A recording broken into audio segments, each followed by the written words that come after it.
Houston Astros over the last couple of seasons, as precious wins have been nearly impossible to escape with. But it's a new Astros team that invades Oakland in 2015 with their ace on the mound for Game 1. Can the Astros escape from the OAK with a win? We'll find out next.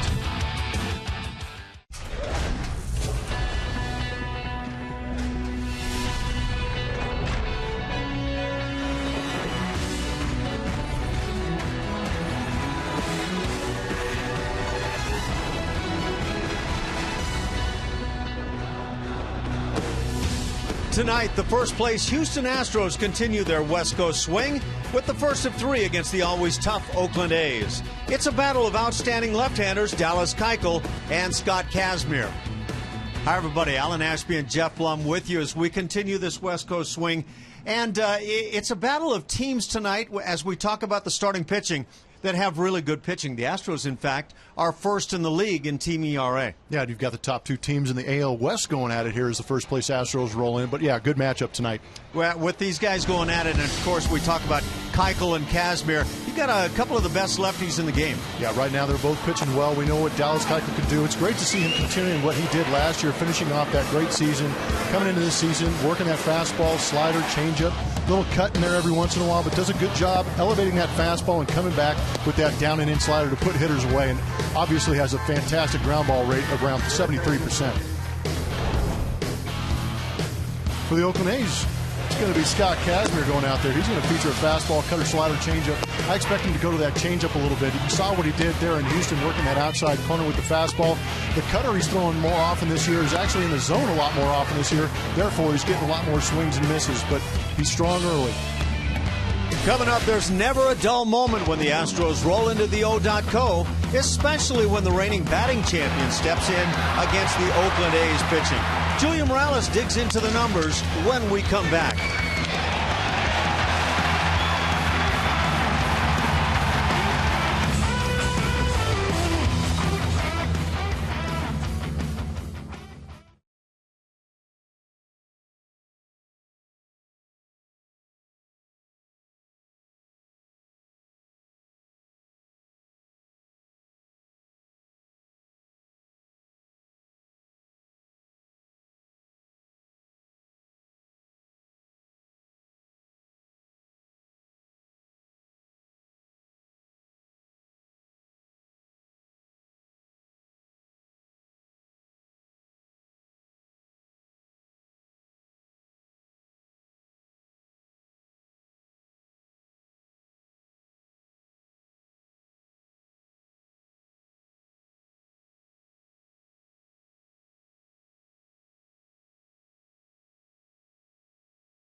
And A's get started in the first of 3 games here in a second. A.J. Hinch has used several different lineups. The lineup seems to change every single day, just trying to work that offense, get them going. But one thing has been constant, and that's Jose Altuve hitting in that leadoff spot. It's not going to change. He always hits and has no problem, especially when the guys in the green and gold are on the other side. He's our TXU Energy Power Player of the game, coming in with a 26-game hitting streak against these Oakland A's. And the guy on the mound tonight, Scott Kazmir, has had trouble finding answers when it comes to the Astros second baseman. You see the number. There's 11 for 22, 500 career against the left-hander, 347 career average against these Oakland A's.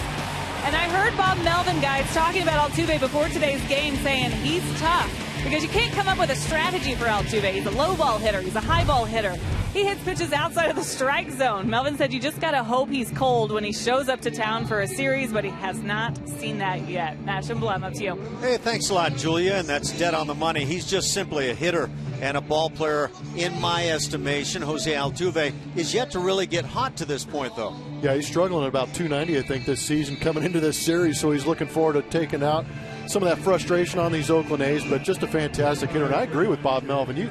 We've seen him throughout the years just hit everything everywhere. You can't really shift him. You can't pitch him. You just hope for the best. Yeah, I know you're tongue-in-cheek there, but it's kind of true for a guy who hit 341 last year. Tonight's Astros starting lineup is brought to you by Southwest Airlines.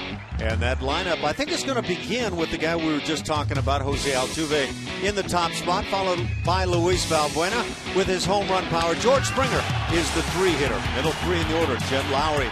He is back in Oakland for the first time now. Evan Gattis and Chris Carter fill out the middle three. And the bottom three, Colby Rasmus, Hank Conger gets the start behind the plate, and Robbie Grossman is in left field.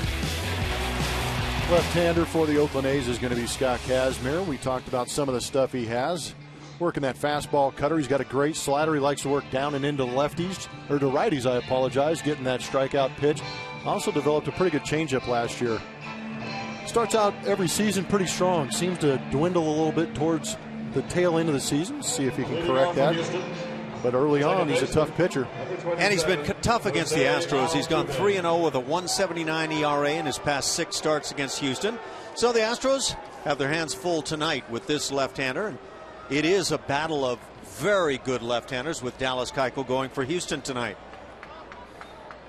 Now we are set to roll. Altuve digs in. That 297 mark that Blummer was talking about. He gets on base. He loves playing this game, and you can see that with the smile on his face. Jose Altuve has hit safely in 26 consecutive games against the Oakland A's. So that is a sizable hitting streak.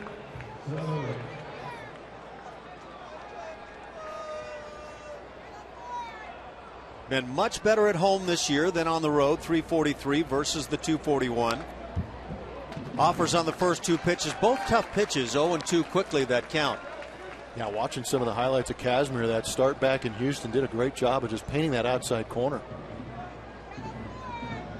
And Kazmir has made only 1 previous start this year here in Oakland, and he dominated in that game, just away with the next offering. He allowed only 1 hit over 7 innings. He was not scored upon in that game and struck out 10. So he's got some good memories here in Oakland. It's 54 degrees at game time. Feels colder than that, might I say. The wind chill factor, if they've got one up here, is working. Are you implying there may not be a wind chill factor in Oakland? I just don't know if you can say wind chill factor in California. Oh, that's a California comment then. Yeah, well, you know, Chicago, it makes sense. Wind chill factor. When you say wind chill factor in Oakland, it doesn't really translate. Well, it's translating here in the booth this evening, and I'm sure it is down on the field. You came in on the BART today and had quite a little walk, the last portion of the program coming to the ballpark, yeah, right? Coming across that bridge over the railroad tracks, it was a strong headwind. I had to lean into it. Didn't really mess up my hair, though, thank goodness. No, everything is good there. That's the key element. Right-hand batters this year hitting just 118 against Kazmir. That's a pretty prominent figure. Left-hand batters 222. And the Astros have some left-handed bats working it. Luis Valbuena waits on deck. Colby Rasmus is in the 7th spot. That fastball working in. It's a fly ball shallow into left center field. Coming on to make the play is Craig Gentry, who gets the start out there. 1 up, 1 down. Here at HOU.co, you're going to see the Oakland A's feature Mark Canha out there in left field, Craig Gentry in center field, Cody Ross in right field. Across the infield, Brett Lawrie at third, Marcus Semien at shortstop, Eric Sogard and Billy Butler on the right side, and Josh Phegley will be working with Scott Kazmir. It's Billy Butler's first start at first base this season. It's been the DH every game to this point. Oakland A's, like all clubs, battling a bit with injuries. Left-handed bat of Luis Valbuena at the plate, 0 for his last 8. But that home run power has certainly shown up. 5 dingers already on the year. 2 hopper to second base. Sogard with the play, and 2 down here in the first inning. So Scott Kazmir gets off to a Scott Kazmir-like start. Batting in the 3rd position, right fielder. And it would seem to me that on a night like this, chilly, these left-handed pitchers probably have an early advantage. Yeah, I would say pitchers in general, although we've seen some scores in Detroit where it was snowing and the Yankees put up about 13 runs. But yeah, I would say more often than not, like you said, that it's going to be in the pitcher's favor. George Springer airs it out on the first swing. That's been a little bit odd, the start for George Springer. Obviously the batting average at 167, not where he wants it, but no home runs, or rather just 1 home run to this point for George and 4 RBIs. For me, surprising. It is. Young kid, free swinging. You'd think he'd get out to an electric start, especially with the pop he has. That fastball kind of by the bat, and the count at 0-2. Interesting to see how the Houston Astros adjust after just seeing Kazmir last week. And Kazmir pitched very well in that game. Just away. Kazmir 3-1 with a 3.10 ERA in 8 career starts against Houston. After that fastball in, Kazmir trying to get out there. Look at the feet of Springer moving around on that check. Change got him, and that changeup is a big part of the arsenal now of Scott Kazmir. A 1-2-3 first inning with a strikeout.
Ball game, and now the starting lineup for the Oakland A's here this evening. As you can see, that marine layer coming in from behind the stadium.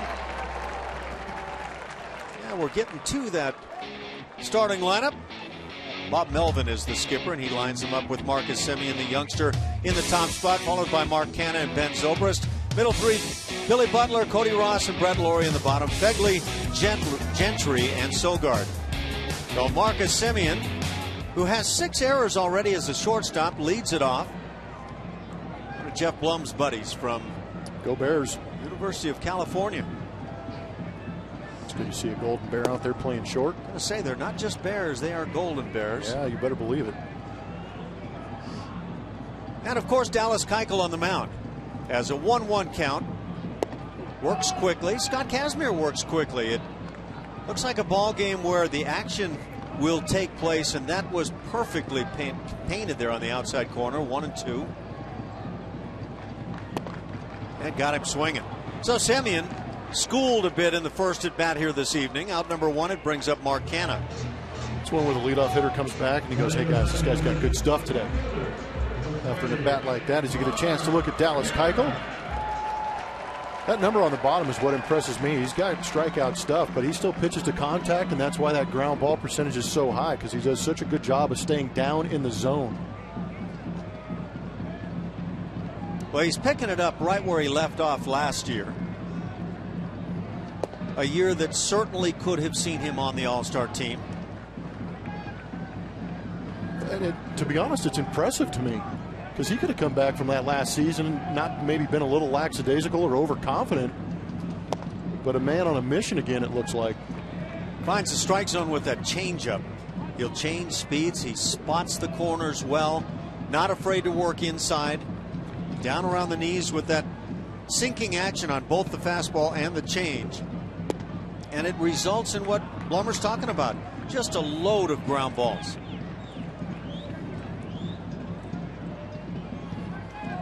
Actually, one of Keuchel's numbers jumped out at me just looking at his lines over his first 3 starts is the 3 walks per game. Ground ball to shortstop, 2 big hops. And second out here in the inning. And that could be kind of the Tom Glavine effect a bit, where you work to the corners so consistently that you're willing to miss occasionally. Yeah, I think you're right as we take a look at what the Houston Astros are going to throw out here at O.co. Robbie Grossman in left, Colby Rasmus moving to center, George Springer in right. On the left side of the infield, Luis Valbuena, Jed Lowry back here at O.co. And on the right, Jose Altuve and Chris Carter. And the master framer, Hank Conger, behind home plate, working with Dallas Keuchel to get some of those pitches off the edge. Ben Zobrist, switch hitter at the plate. He's had a sore knee and therefore the DH here this evening. Typically the second baseman who can play all over the place. Played with Joe Madden, and where was that pitch? The master framer was too good. Caught that in an unusual way and did not get the call. 2 balls and no strikes. Looked like a very good pitch. Dallas Keuchel again likes to work quickly, and maybe a little too quickly for Ben Zobrist. Cleanup man Billy Butler waits on deck. And 3-0 the count. Can just about bet you that Keuchel quickly erases a missed call from his mind and just goes to work. And a 4-pitch walk. So there's one of the walks you talk about. But I think some really good pitchers that are not overpowering don't want to make that mistake pitch right through the heart of the plate. See those numbers improving for Dallas Keuchel. That's just more confidence in those pitches that he has. But I think all those numbers in 2013, 2012 were pre-Beard also. Well, nothing is pre-Beard right now. That Beard is really dealing. Billy Butler at the plate has hit in 4 straight. See, some of the catches by Conger behind the plate, he's turning the glove backhanded to move to his left, and just kind of unusual work from that position as the pitch is fouled off.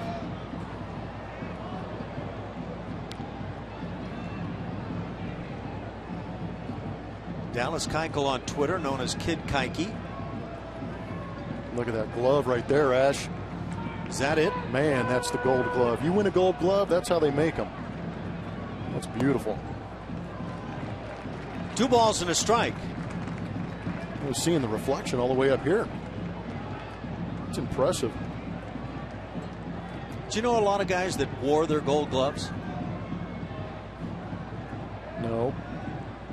You didn't hang out with Gold Glove winners then, huh? Well, I hung out with them, but I didn't see them wearing their gold gloves. Ground ball to shortstop. Lowry's there to make the play, and that'll do it. A walk in the inning as Zobrist is stranded. We played 1 inning, and we are scoreless.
Rewind. We're looking at Jed Lowry, the former Oakland A's, making his first trip back to Oakland, and he's been on fire from the right side of the plate this season. It's his natural side, but he just doesn't get as much work from there. But this weekend, facing 2 lefties, so we'll see him on that side. But as far as why he feels better, why he feels good from that side right now, Dave Hudgens, the hitting coach, said he has a short swing from that side, also has less rhythmic issues from that side. Guys, what do you see him? Well, that's a good question. Some guys are rhythm hitters from one side or the other, and it does look like Jed Lowry has the leg kick from the right side of the plate, which usually leans toward a rhythm side. Your thoughts, Blummer? He's just comfortable. That's all it is. I mean, early on the season, and in spring training, you actually have opportunities to work on hitting from both sides of the plate. Pops one up on the right side. Second baseman Sogard on the outfield grass calling, and he'll make the catch in front of Ross. 1 up, 1 down here in the second. And what I was trying to say is that in spring training, you're working from both sides of the plate to get ready for the season. So early in the season, you're pretty good from both sides of the plate. It's later on in the season, after you get a good 2-week stretch of left-handed at-bats, that you completely ignore that right-handed swing, and it leaves you a little bit quicker, and it's harder to get it back. So I think he's just locked in right now. I think it's the reason most switch hitters seem to have more comfort from the left side. They see so many more right-hand hitters, or pitchers rather. Evan Gattis shoots one through the right side, and that's a good sign for Evan Gattis. Base hit with 1 out. It'll bring up Chris Carter. Running in the 6th position, first baseman, number 23. That's good to see. Carter. That's all you got to do, Evan. Just hit it where they ain't. Well, that's a good stroke, and you could see him stay right through the baseball. Got a good pitch to do it on, too. Yes, he did. Chris Carter at the plate has a big hole on the right side. Evan Gattis certainly not likely to run. Looked like Carter might have been shooting to the right side. For Chris, I think it's fair to say it's been a slow start. 122 batting average, 1 dinger. Hit that in Seattle here on this trip. That was a bomb, too. It was that. Straightaway center field for Carter on that dinger. Did you hear what Jay Happ said about that home run? No. It was a good quote. He said, "You're not supposed to be able to do that with that pitch." He was pretty impressed with how Chris Carter drove that out of center field. Well, I think we were rather impressed as well. That was the last game played up there between the clubs. The Astros lost that one after winning the first 2. 3-2 was the final in game 3. The Astros had won 4 consecutive, so they need to start a new winning set of ways here this evening. Well, that's what they said their mission is, to win each series, and they've been doing a good job of that of late. I think that's what A.J. Hinch was feeling on the flight the other night from Seattle is, look, it's a good series, taking 2 out of 3 and just continue that trend. Yeah, that's a good point. He had a good demeanor on that flight. Chris Carter, lifetime against Kazmir, 357 mark. Has never homered against this lefty. Good time to change that. 3-1. Well, he got a pitch that he could turn on there. Little cutter on the inside corner. Cut job. Let's see where we got this. Inside. Huh. That's why Carter was taking. However, the count is now filled. Home plate umpire tonight, Gary Cederstrom. He's the crew chief. Carter has a good swing, but hits a towering drive to right field. It's going to stay in play. Cody Ross under it, makes the catch. 2 down for Houston in the second. It brings up Colby Rasmus. Batting in the 7th position, center fielder, number 28, Colby Rasmus. Yeah, we mentioned the really good numbers for Scott Kazmir. And Blummer was talking about April's and how he has been really solid. So this year he starts 2-0 with a 1.33 ERA. 2-0 over his first 3 starts last year. But he has had that tendency to struggle a bit late in the season.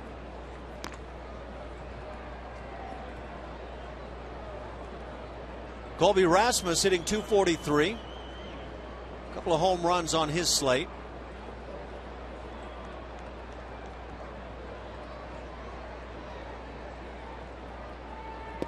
Only 3 at-bats lifetime against Kazmir, so getting an opportunity here this evening against the left-hander. The count at a ball and a strike. Jake Marisnick, swinging the bat well, is out of the lineup. Some lower region issues. We're not quite positive what they are exactly. Fastball at the knees. And so 1-2 on Colby. And Jake Marisnick has played great ball. All aspects of the game. So you've got a guy swinging it well on a team that hasn't been swinging well. You hate to have him out of the lineup. Rasmus has hit in 3 straight. Battles on that fastball on the hands. Colby was 2 for 4 with a run scored in game 3 of the Seattle series. He had himself a good series. Did. Hit a home run in the first of the 3 games. Big league career started with the St. Louis Cardinals, went on to the Blue Jays, and now first year with Houston. Has a 2-2 count.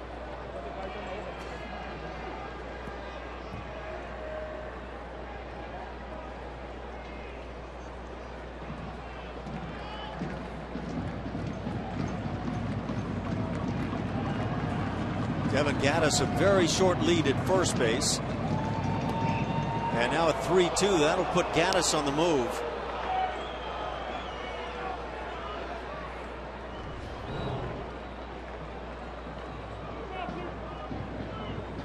A little larger breaking ball there, kind of more of the classic slider. First baseman Butler behind Gaddis. And he goes late, the pitch outside, so a couple of runners aboard.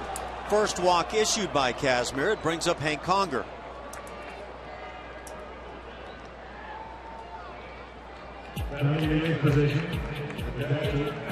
Scott Kazmir, Special K. Some of the early years, he was a big strikeout guy, but he lost some of the fastball. Now he's kind of regaining things with that changeup that has helped dominate. No, I completely agree with you. He had good velocity. I was there with him in 2004 when he got called up with the Tampa Bay Rays, and he just had an electric arm. Fastball in the mid to low 90s, and he had a great slider. Really only a 2-pitch pitcher, but you can see getting roughed up there a little bit. 2009 to 11.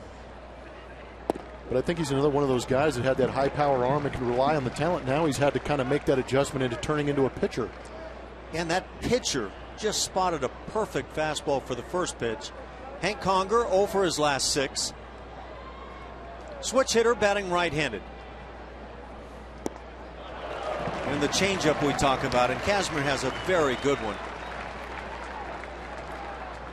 And he's still got a pretty live arm at 92 on the previous for a fastball. lefty throwing 90 for sure.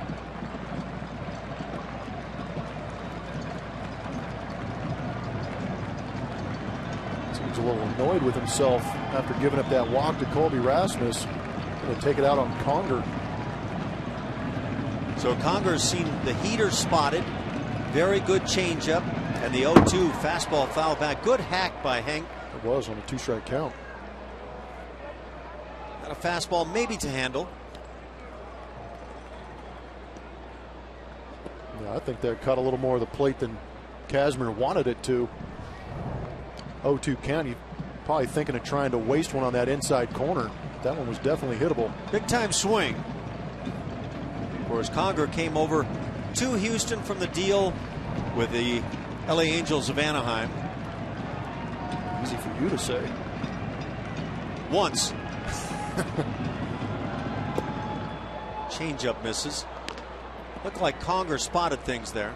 Yeah, he picked that one up early.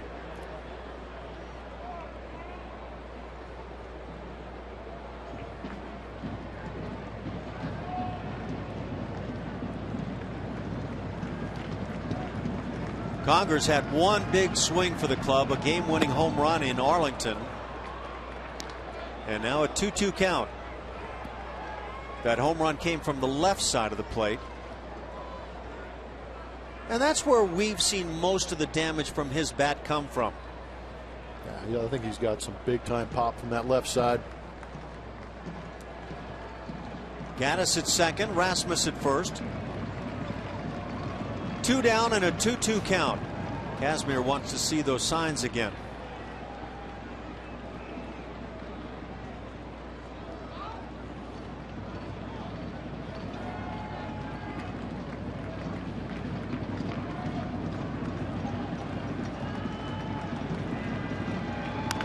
Changeup hit sharply, but right at the shortstop. Semien on to Sogard, and that'll do it on the force play. The Astros get a hit and a walk and leave a pair, scoreless after an inning and a half.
Low fare now at Southwest.com.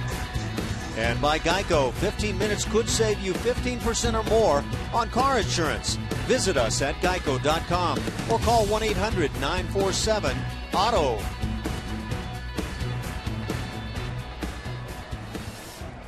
It's chilly. It's windy. And we've got some Astros fans on hand. And Jim Crane there with friends. Cody Ross, the 5-hitter, stands in for the Oakland A's as Dallas Keuchel finds that inside edge.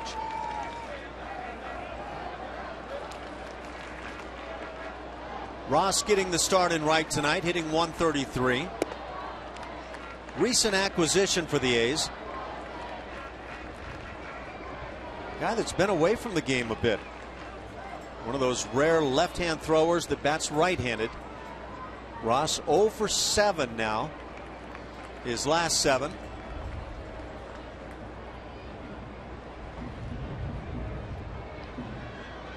Couple of RBIs on the year. Ground ball hit to short. Jed Lowry busy in the early goings and gets out number 1. 3 ground balls have been hit now to Lowry. Better be on your toes as an infielder with Keuchel on the mound, that's for sure. He just simply leads the major leagues in inducing the ground ball. And Keuchel against these Oakland A's 1-0 with a 1.99 ERA in his last 3 starts. So the Oakland A's know how tough this guy can be. Brett Lawrie will now stand in. Lawrie came over from the Toronto Blue Jays, 0 for his last 5. Takes one he probably would like to see again. Surprised he didn't swing. He's usually pretty aggressive in that box. Pretty aggressive player on the whole. Made an aggressive slide into second base recently that excited some folks. Chris Carter goes to the bag himself. Couple of ground ball outs, 4 on the night already now for Dallas Keuchel. And with 2 outs, it brings up the catcher, Josh Phegley. And catching with the team, Josh Phegley. Phegley hitting .294 in limited action.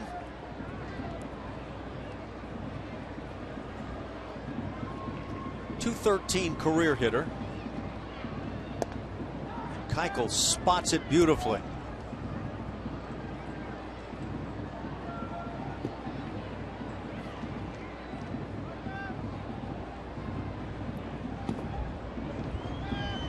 Takes a little off, dips it under the knees, a ball and a strike.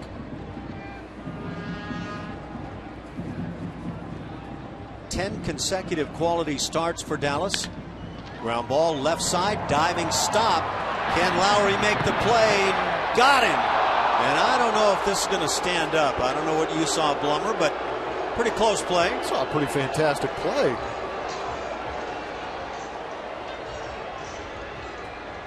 You see Keuchel asking Carter if he got him. Get a luxury of the replay here.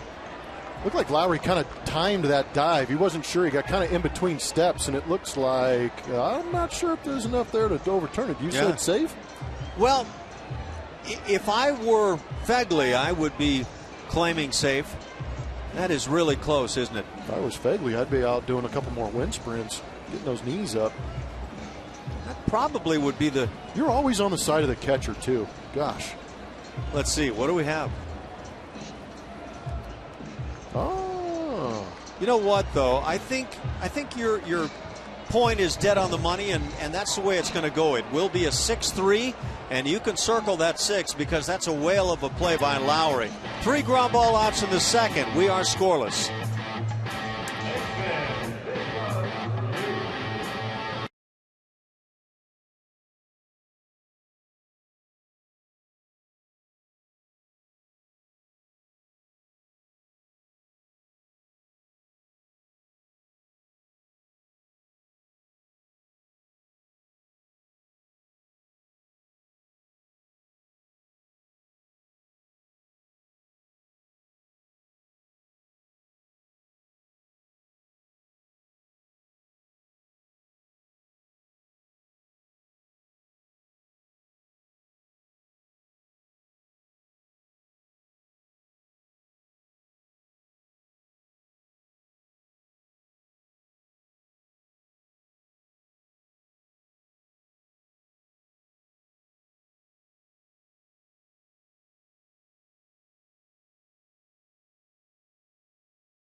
That game-winning home run from poor, unsuspecting Chris Young in extra innings. That was a pretty good one because Robbie went up there and snagged that thing well over the wall and didn't take it out of his glove until he got back close to the dugout. Chris Young did not believe him. You could see him asking him, "Did you catch that thing? Let me see it." Yeah, he wanted to see that baseball. A lot of fans got to see the Rockets beat Dallas this evening, and they are now joining in with us. We certainly welcome you and hope you pull up a chair and enjoy your time this evening watching Astros baseball. It's a scoreless ball game after 2, as the Astros have Robbie Grossman at the plate. Robbie getting that start. Switch hitter batting right-handed, has an 0-2 count. 174 the batting average.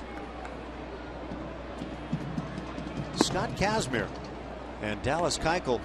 You want to see battles of good left-handers, that is certainly one of the best options. David Price of the Tigers the other day got lit up a bit. Change-up, bat starts. Did he go through? Palms down at first base. Those umpires tonight, again, Gary Cedarstrom behind the plate, Lance Barksdale, Quinn Wolcott, and Eric Cooper around the bases.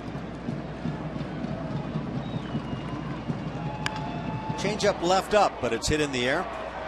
Coming on in center field to make the play, Gentry, and out number 1.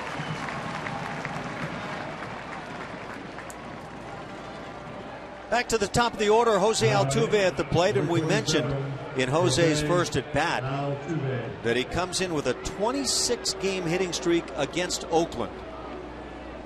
In that first at bat, he flied to center field. So that's got to be going back a couple of years then. That would have to, because 19 games a year, which is quite a bit, and obviously he hit in every one of those last year. Changeup drilled into left field. Make it 27 consecutive games against these Oakland A's, matching the number on his back. A one-out single, and Jose Altuve continues to just crush the A's. He's all fired up because the Rockets won that basketball game, and now he's going to light things up over here and get the Astros going. You know, when you look at pitches that Altuve stings, it's not just your standard down through the heart of the plate, down in the middle kind of zone. He hits everything on the barrel. Valbuena at the plate. Guy who's barreled up 5 long balls this year. Look at that pitch. Is that the pitch that everybody says, well, don't make this pitch to Altuve? Is that the stance or the contact point you want most guys to see? That's the crazy thing. You can't teach what Altuve does. No, you can't. You can either hit or you can't to that degree. And if you're talking 341 from last year, and I'm not sure that that's going to be the standard for Jose. I mean, if he turns out to be that kind of hitter, he's going to go down as one of the greats. Yeah, he is. But that's a year he had last year. 225 hits, ball hitting the gap, left center field. Moving over Gentry with good speed to make the play. A couple of fly balls to center field, 2 down, as it brings up George Springer. There's really no reason Altuve can't be a career 300 guy. The 341s, that's what, like you said, you're getting into Hall of Fame territory. But I think with Altuve's speed and his ability to hit pitches all over the place is why he could be a 300 hitter for his career. Well, exactly. And I think that's kind of a safe bet, 300. My question is, I guess, over the next couple of years, how high can he take that mark? Springer hits it on the ground to short, force at second, and that'll do it for Houston in the third. They get the single from Altuve and strand a man. Scoreless ball game after 2.5.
Beautiful shot of the Bay Bridge.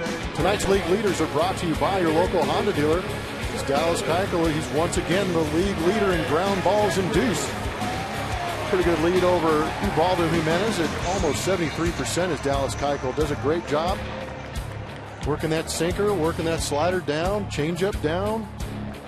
Just real effective, deceptive, and under control.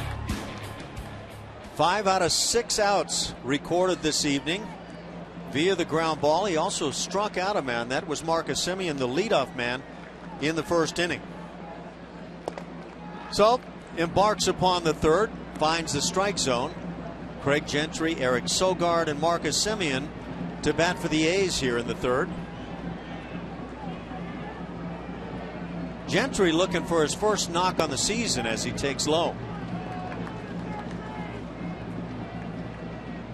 So we've seen Jose Altuve extend his streak against these Oakland A's. 27 games now with a hit for Jose consecutively. The 1-1 from Keuchel, line to right center field, coming on Springer, and it drops. There's the first hit of the year for Craig Gentry. He's aboard with nobody out and runs very well. And he can breathe again. It's a tough spot to be in. For his first 22. Finally gets that knock out of the way. Pretty good piece of hitting, too, on a fastball over the outer third. And does it against Dallas Keuchel. No easy feat. 9-hitter Eric Sogard at the plate. Left-hand hitting second baseman. Sogard hitting .262. Turns to bunt and pulls it on the first base side. Carter can feed to Altuve, who's alertly at the bag. Out number one, sacrifice bunt as Gentry moves into second. It's a pretty good play. Looks like the Astros actually may have worked on that. Good idea by Sogard trying to force the issue with the bunt. But good communication. Altuve, Johnny on the spot right there, going in to back up Carter at first base. Nice play. That's the only way that was going to work. Dallas Keuchel had no shot. Yeah, but how alert for Altuve, who, as a second baseman, you usually charge in when you see that push bunt coming, sees that Carter's going to make the play and immediately goes to first base. One out for the leadoff man, Marcus Semien. Semien struck out in the first, hitting .266. I think right now the question mark with this guy is, will he play defense? Shoots one into right field. Springer gets it back in. Holding at third base is Craig Gentry. So runners at the corners, a couple of hits here in the inning. One out for Mark Canha, the left fielder. Looks like the Athletics are making the adjustment on Dallas Keuchel too. Trying to get ahead early on in that first time through the order with the fastball away. Now you've seen a couple hitters go up there, recognize that fastball away, and just go with it. Semien hit that ball hard, and rumors going around the league is that Springer has a pretty good arm. Yeah, I think that's getting around. Clearly the best arm in the Astros outfield. Jake Marisnick throws well. And those guys are, as fast as they are to cover ground, they're very aggressive coming to get the baseball too. So can you get the ground ball to create a double play and end the inning right here? Canha at the plate. Grounded out to Lowry in the first inning. If anybody can, you'd expect Dallas Keuchel to be that guy. 1 ball and no strikes. Canha hitting .267. He has quickly shown flashes with the bat in the big leagues.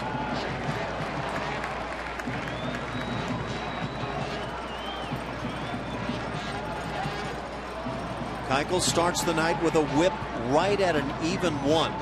And that's an outstanding figure. 1 base runner per inning on the average.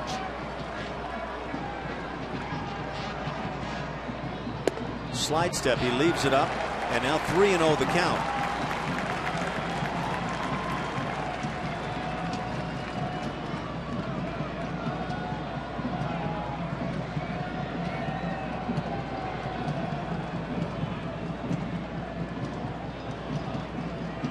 Keuchel, third in the American League in ERA, and misses close down and away.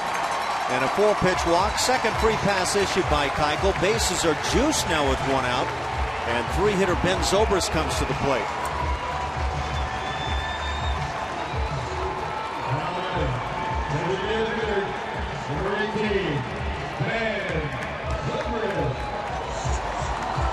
Take a look at that last one, Blummer. Yeah, that's not missing by much. But we saw early on, Gary Soderstrom was pretty gracious on the outside corner for whatever reason, has tightened that thing up. So Zobrist at the plate, hitting .261. Switch hitter batting right-handed. Keuchel tries to dip one down and away and induce the ground ball.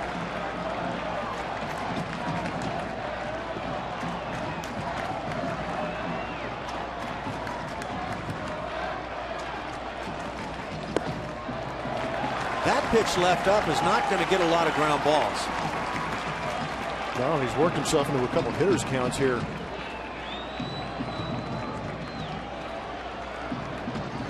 Word from the truck is that last pitch actually may have caught part of the strike zone. And again, I wonder how much the umpires look at those strike boxes and feel like maybe they want to make adjustments, or do they want to stay with their own strike zones? The 2-0. Well slotted. Now let's look at that previous pitch that you grow accustomed to thinking is up. Oh, that's crazy. That's up around his elbows. 2-1 the count. Ground ball to the right side. Altuve on to Lowry.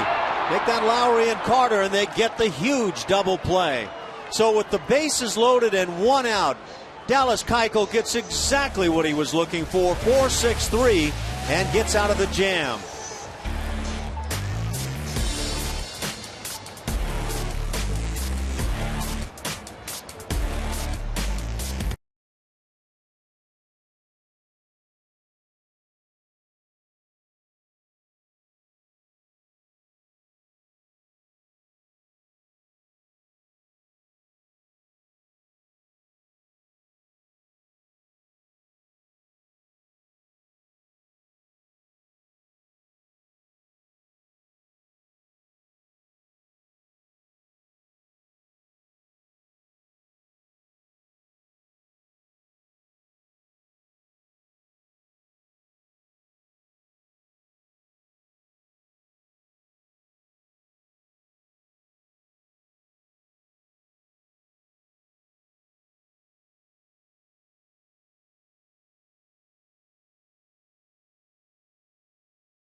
Off your weekends at Minute Maid Park. Every Friday night home game is followed by the best fireworks show in town, presented by Marathon Oil Corporation. For more info, visit astros.com/fireworks or call 1-877-9-ASTROS. The guys talked about Jake Marisnick having the day off earlier in the game, and he might have tomorrow off too. Probably needs a day or two. He was running from first to third 2 nights ago in that Seattle game and felt some soreness in his hip, maybe some tightness a little bit. Wanted to play, though. I heard he was trying to scratch and claw his way into the lineup, so that is good news, but probably will have the day off tomorrow as well, guys. Jed Lowry scratches and claws a base hit here as he starts the 4th inning. Drops one in right field, so he's 1 for 2 on the night. Hit number 3 for Houston. Well, that makes him 13 for 12 from the right side. 13 for 12. That's how good he's going pretty right now. Good streak right there. Goodness, what is that, like 9 for 14 or something crazy? He has been tearing it up, and All the home run power has come from this side of the plate. It's a good looking swing. It really was. Evan Gattis at the plate. Shot one through the right side for a base hit in the second. Hits one high in the air and deep center field, not deep enough. Gentry has room. He'll make the catch. Halfway went Lowry, so he'll jog it back to the bag at first.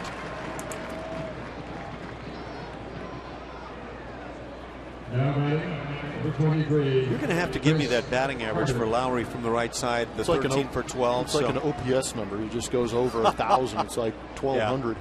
Yeah. Well, those are good when you can do that. Chris Carter at the plate, flying to right field in the second.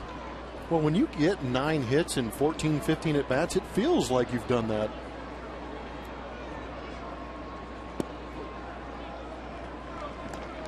Carter takes that first offering. What do you do when you get in a serious funk? I'll just ask you.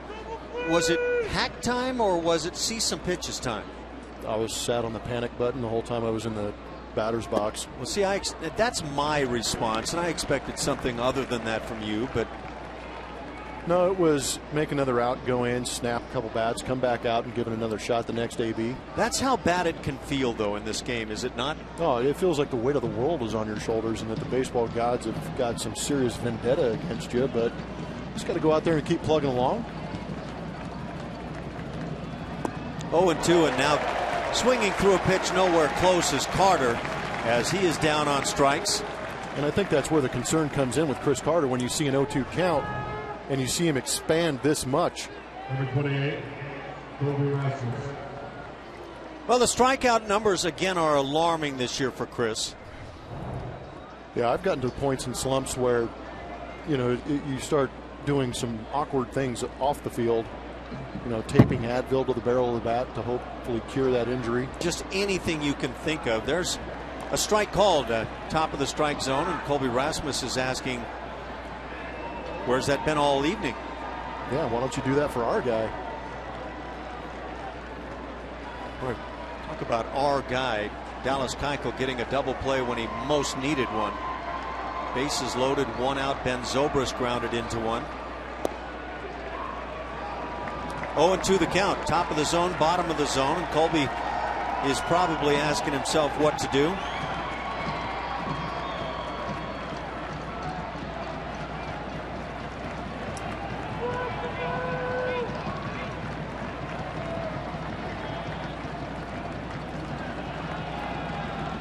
Catcher sets up away the 0-2. Got him swinging through the fastball right by at 93. A couple of strikeouts in the inning. 3 on the night now for Scott Kazmir. Scoreless game.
May 3rd as the Astros take on the Mariners.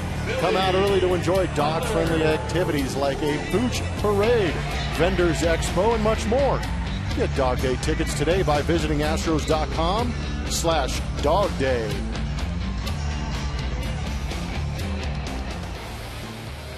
Scoreless game. We go to the bottom of the fourth inning. Kind of what we anticipated. Dallas Keuchel and Scott Kazmir. Keuchel needed a huge double play started by Altuve.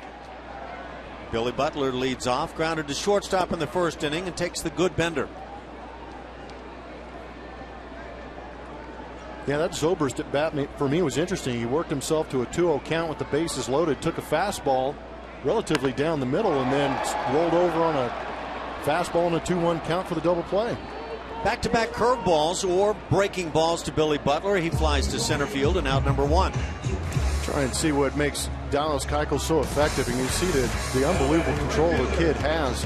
But that slider on the right-hand side, that's to mostly to right-handed hitters, where you try and throw that fastball away, get them leaning out over the plate, and then bust that slider down and in. Usually get some swings over the top or those ground balls that we constantly talk about.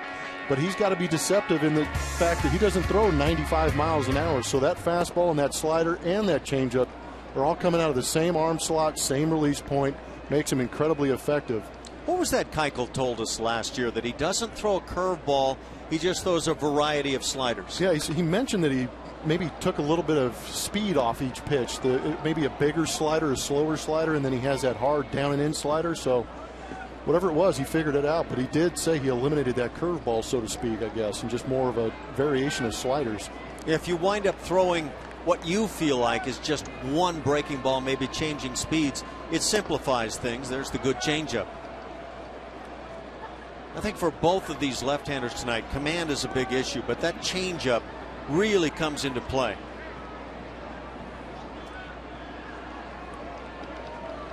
One and two the count. See that dipping action. Hank Conger's glove kind of flying off to his right side.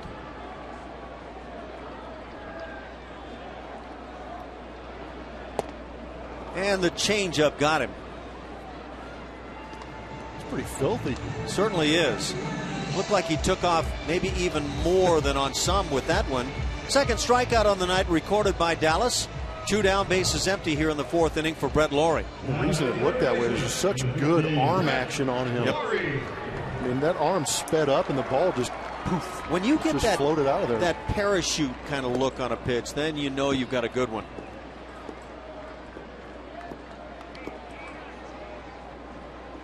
Brett Lawrie grounded out to Carter in the second.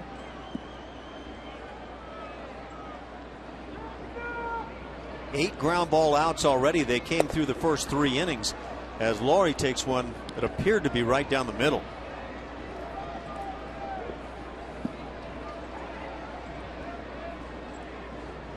Ball and a strike.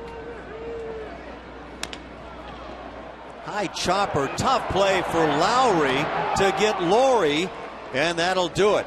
Another ground ball out. A 1-2-3 fourth inning. We are sailing along, scoreless through 4.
1965, the Astrolight scoreboard finally gets to light up its famous home run spectacular when Bob Aspermani homers off the Pirates' Vern Law in a 5-0 win. The Deacon, Jimmy Wynn, sets off the spectacular for the second time with a bomb just 2 innings later. There it is. That was some kind of special. It's so good they brought it back. That was your day in Houston, right? Yes. Bob Aspermani, Jimmy Wynn, Rusty Staub was a part of the early Colt 45s or Astros. I'm not sure which. Joe Morgan. Just some great names at that time. We're in the 5th inning. Hank Conger leads it off. That pitch on the hands is fouled. Conger grounded into a fielder's choice to end the 2nd inning. So 0 for 1 on his night, hitting an even 100 now. That one big home run was crucial and very special for the club. It was that 14-inning game started by Dallas Keuchel in Arlington. This one's going to drop in right field. Bloody as can be, but it's a base hit. Leadoff single for Hank Conger. Any other cold night, your hands would be killing you, but since that ball dropped in, I'm sure he's feeling pretty good about it.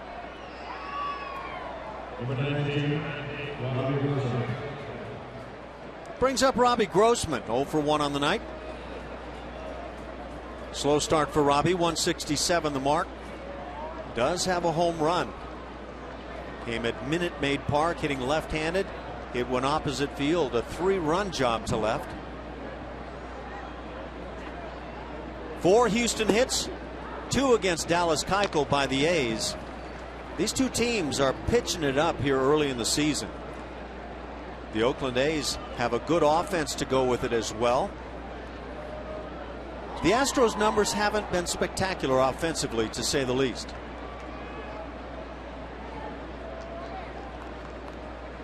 Batting average for Houston at .215. That's 13th in the league. They played the long ball game pretty well. 19 dingers, 4th in the league.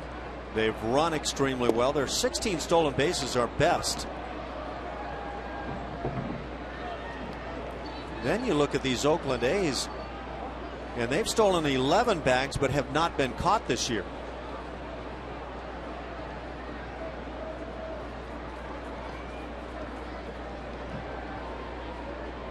Nobody out. Casimir with that throw over to first base. Just stepping back to the bag.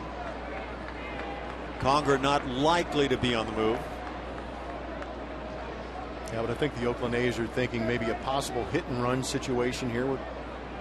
It's one way to protect Conger if he takes off. Casimir throws a lot of strikes. And there's one of them. You might explain that. The guy that throws a lot of strikes is your more likely candidate for the hit and run. Well, just he's going to be around the zone. You're not going to have an opportunity for a guy to swing at a bad pitch out of the zone with the base runner moving. The guy's around the zone and you put on a hit and run, there's a good chance he's going to have something to handle and take a pretty good pass at. Now this one you can go ahead and explain why he's picking over. Well, that one with 2 strikes on the hitter would kind of fall out of that realm a bit. But I agree. See, you're much the better explainer, though. I took explainer 101 at Cal. You know, a move like this that Casimir has, that I wouldn't call it a real good one. Changeup got him swinging. Tough pitch. 4 strikeouts now for Casimir. But to me, with the left-hander on the hill, most guys that go on first move. So once you do throw over, the guy's dead meat anyway. Yeah. Good look at that changeup grip from Casimir. That was a great pitch. Again, great arm action on his too. Because most hitters will recognize the arm speed first and then try and pick up the ball after that. When the ball's not coming the same speed as that arm, it's tough to do. Yeah, I've explained that to some people through the years in a way that seems to make sense to me. I don't know if it does to others, but let's see if I can get to it. Altuve has a hit on the night. He's 1 for 2. And again, he's hit in 27 consecutive games against the Oakland A's. Just phenomenal stuff. That season batting average at .303, and it at times feels like he's in a slump.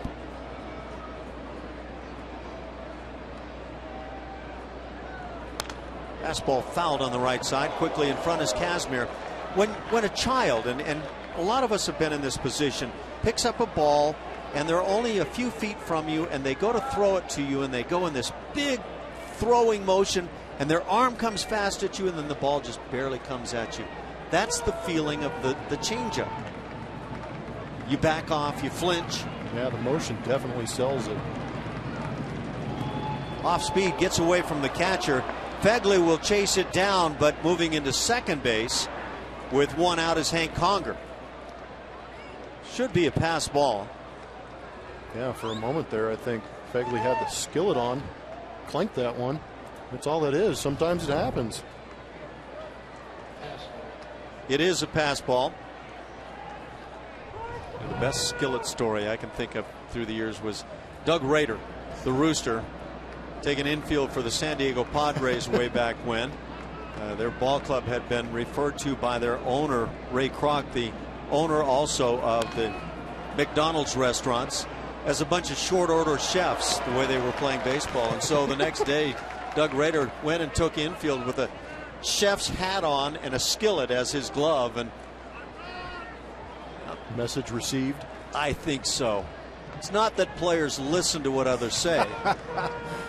Never.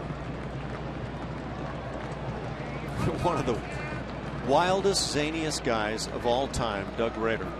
I had him as a teammate in Toronto. Not soon to forget those days. Way outside to Jose. 2-2 the count. Scoreless game here in the fifth inning.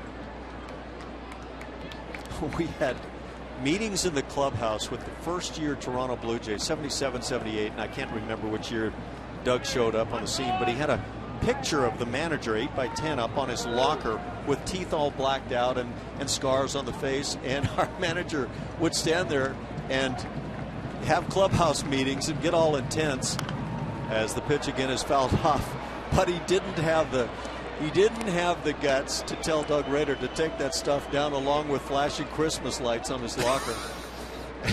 That's taking it to a whole nother level. You know what? Doug was the biggest, strongest, wildest man you've ever met. And so there was this disinclination to tell him, don't do this. Didn't want to test him. Hands could easily go around your neck. Jose pops it up. That'll find the seats again on the right side. 2-2 the count. 18,205 on hand here this evening. They count the beans here in Oakland much more quickly than other places. Yeah, they are on it. They've got 3/4 of the stadium tarped off. That tarp Blummer's referring to on the upper deck, I think that comes off for football games. You think? I hope so. Tough to sit on those. Maybe they turn the hose on and turn it into a slip and slide. That would be perfect. Sorry. 2-2 the count. And now 3-2. Close pitch taken by Jose. First base is open. Luis Valbuena waits on deck. Ooh. It's close. Good eye.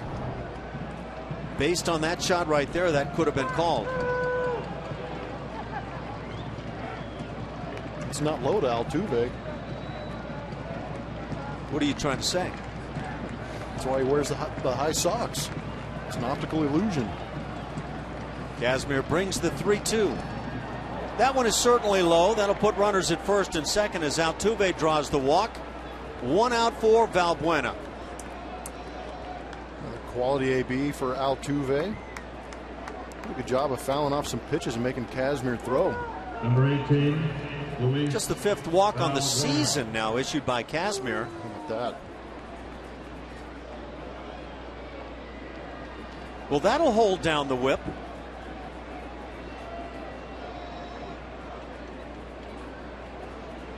Valbuena 0 for 2 on the night, has grounded out and flied out.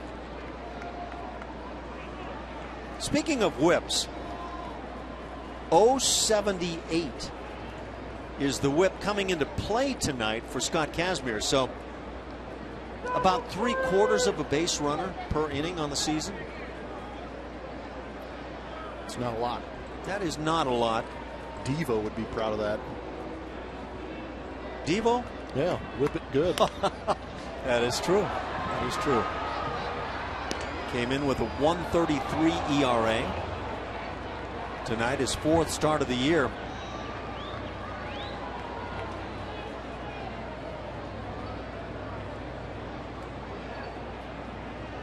I'm sure you've got a phone number to one of the guys in Devo. Yeah.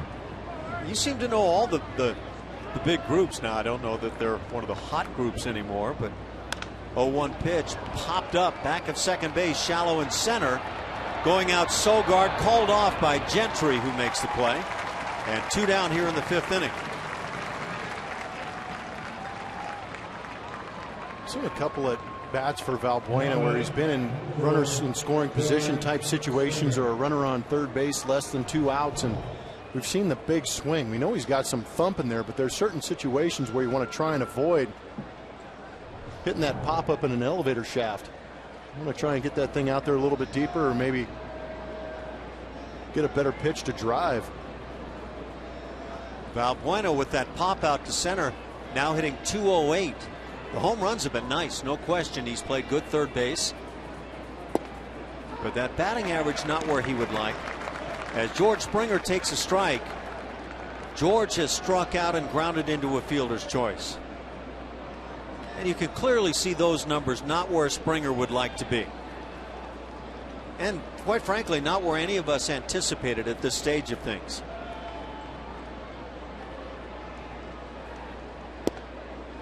Now the Astros at 8-7, first place in the American League West.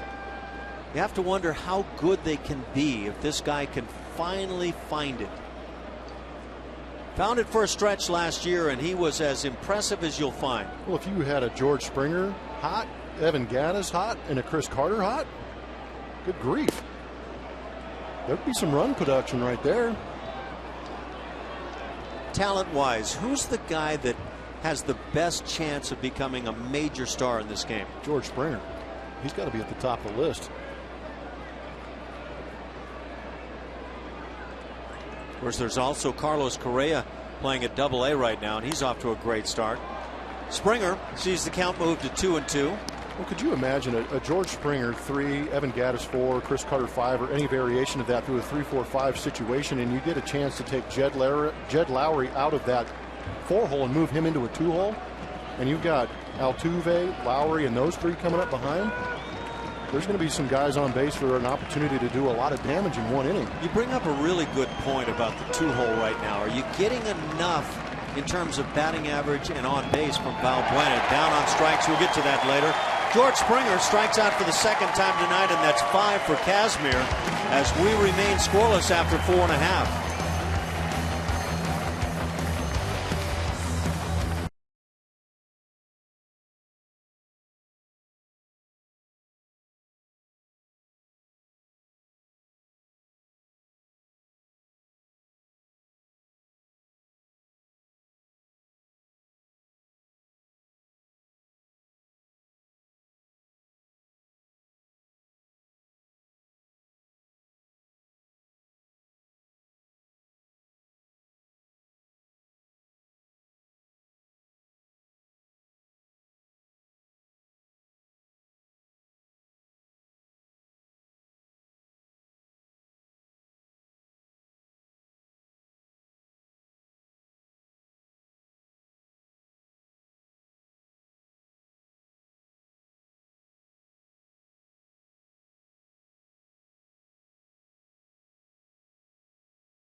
Back at the 1990 Oakland A's, the only team in history to have 2 players hit 30 home runs with 100 RBIs and a 320-plus hitter with 60 or more stolen bases. My goodness. So why'd they call them the Bash Brothers? Oh, it's hard to imagine. Wow. Those were not cheapies back then. Not an easy place to hit bombs. Ground ball to shortstop to start this 5th inning. That's Josh Fegley, the catcher for the A's, grounding out. Second time to shortstop tonight as Dallas Keuchel continues to roll with the ground balls. Look at that list. Jose Canseco. And by the way, we got to see Canseco run. He could fly. Absolutely. McGuire, Dave Henderson, Ricky Henderson. There was only one Ricky, I think, in this game, wasn't there? All you'd have to do is ask Ricky. He was the greatest of all time at one point, certainly, and maybe still is. Yeah, that's quite a core of players. How do they get swept in the World Series with that kind of thump? Cincinnati Reds, 1990. Hard to believe. It is hard to believe. Yeah. They also had Dennis Eckersley on that club. Dave Stewart. Keuchel continues to find the strike zone. 0-2 the count on Gentry. Gentry had a base hit in the 3rd inning, so he's 1 for 1 on the night and hitting .043. There's Eck. Dave Stewart, I was told, lost 2 games in that World Series. Again, hard to believe. It is.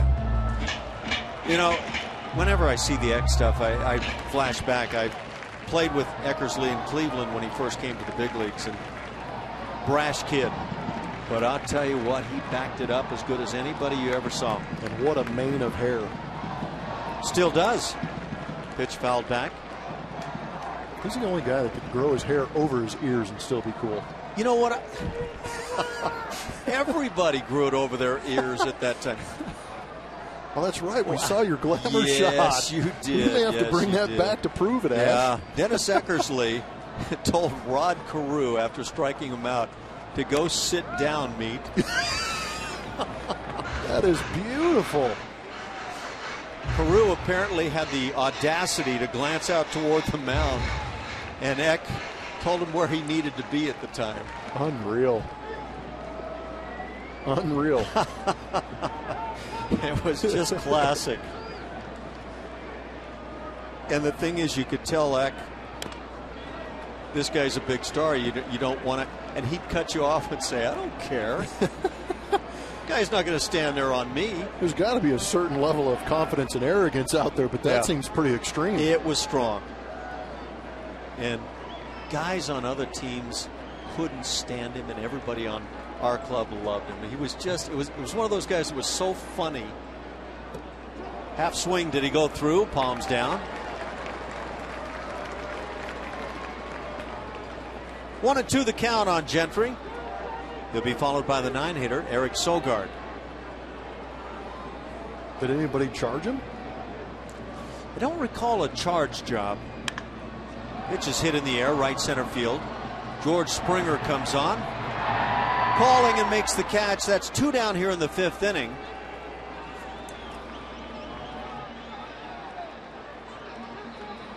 Now batting, second baseman, 28. 10 ground ball outs already, a couple of outs via the fly ball, 2 strikeouts. Simply Dallas Keuchel-like work.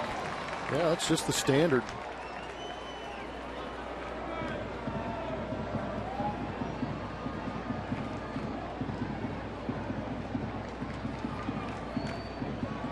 Nine-hitter Sogard at the plate, laid down a sacrifice bunt in the 3rd inning. I think that might have told you a bit about what the Oakland A's feel like this game could be like throughout the night. Oh, that's a great point. See these matchups as a manager, I'm sure you've got to look at your lineup and say, how are we going to manufacture a run? Bob Melvin has turned into one of the game's outstanding managers and just seems to have an Oakland A's club that start of year after year is different in terms of personnel, and yet they play the same kind of baseball. Yeah, I agree. He's a great manager. He's got a great demeanor in there. Billy Beane, the GM, gets a lot of credit for things. He took a beating in the offseason for some of the moves he was doing, but right now it looks like he's doing all right. Well, they went out and got John Lester last year and lost Cespedes in the process. They brought in Jeff Samardzija, the boxer, you know. Or is he just a cage fighter? I think that's what he is. I don't know. Hawk Harrelson had an acronym or a name for him or a nickname for him. I'm not going to repeat it because I won't be able to come back. Well, we'd like to have you stay around, so you've told us enough there. But, yeah, they went out and got some strong pitching last year. Yeah. And now they're gone. And you look at the roster at the start of 2015 and wonder, who are these guys? How are they going to compete? And yet the Oakland A's will give you a battle every night. That's what the Astros are trying to make sure happens. Dallas Keuchel strikes out Eric Sogard, got him looking. 3 strikeouts for Dallas Keuchel. We have played 5 scoreless innings here in Oakland.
Live or on demand in True HD on over 400 mobile and connected devices. Real-time highlights, live look-ins, pitch tracking, and more. Blackout and other restrictions apply. Visit MLB.tv for details.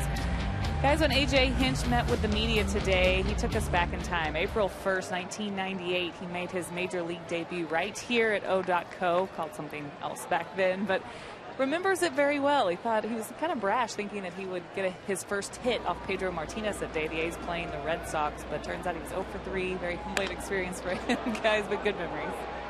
Those opening days for you in the big leagues, always good. First pitch of the inning, line to center field, but handled. Lowry flies out. 1 for 3 now on his night. And I wonder how much A.J. Hinch has thought about here this evening. That first opportunity in the big leagues as a player. It's got to be a day you never forget. That first day in the show. I remember parts of mine. I can't say I remember all of it. Selective memory. Yeah, well, there was that first at bat, hit an RBI, and so you remember that. But I know I didn't get any more hits, but I couldn't begin to tell you what I did the rest of the day. All that matters is you got that first one. Now I have a feeling you probably remember the whole game. Pitch by pitch. I do. Do you? Yeah. It was against the Padres. First hit was off Matt Clement. RBI double to right field. First AB? Second AB after he abused me on my first one. I said, okay. So did you get demoralized after that first AB? No, I actually walked back with a great big grin on my face. Yeah? Because I couldn't believe I just struck out in the big leagues. I'm like, this is what it's all about. That guy was nasty. Nice. Kevin Gaddis at the plate. Pops it foul to the seats. Gaddis had a base hit in the second inning and then flied out in the fourth.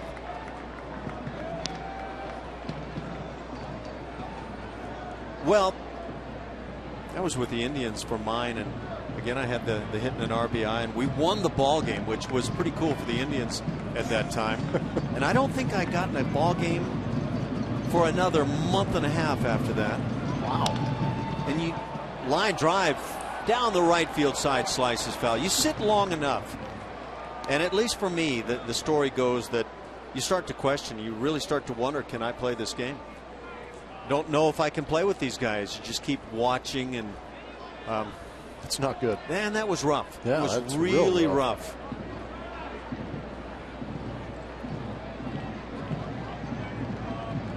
Gaddis with a 2-2 count.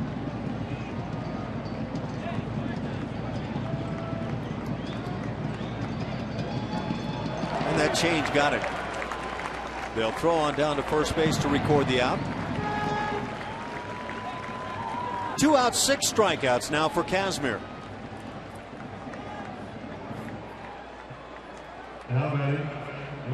Well, he's got a nice fastball, but I'm not so sure his changeup hasn't become his big strikeout pitch.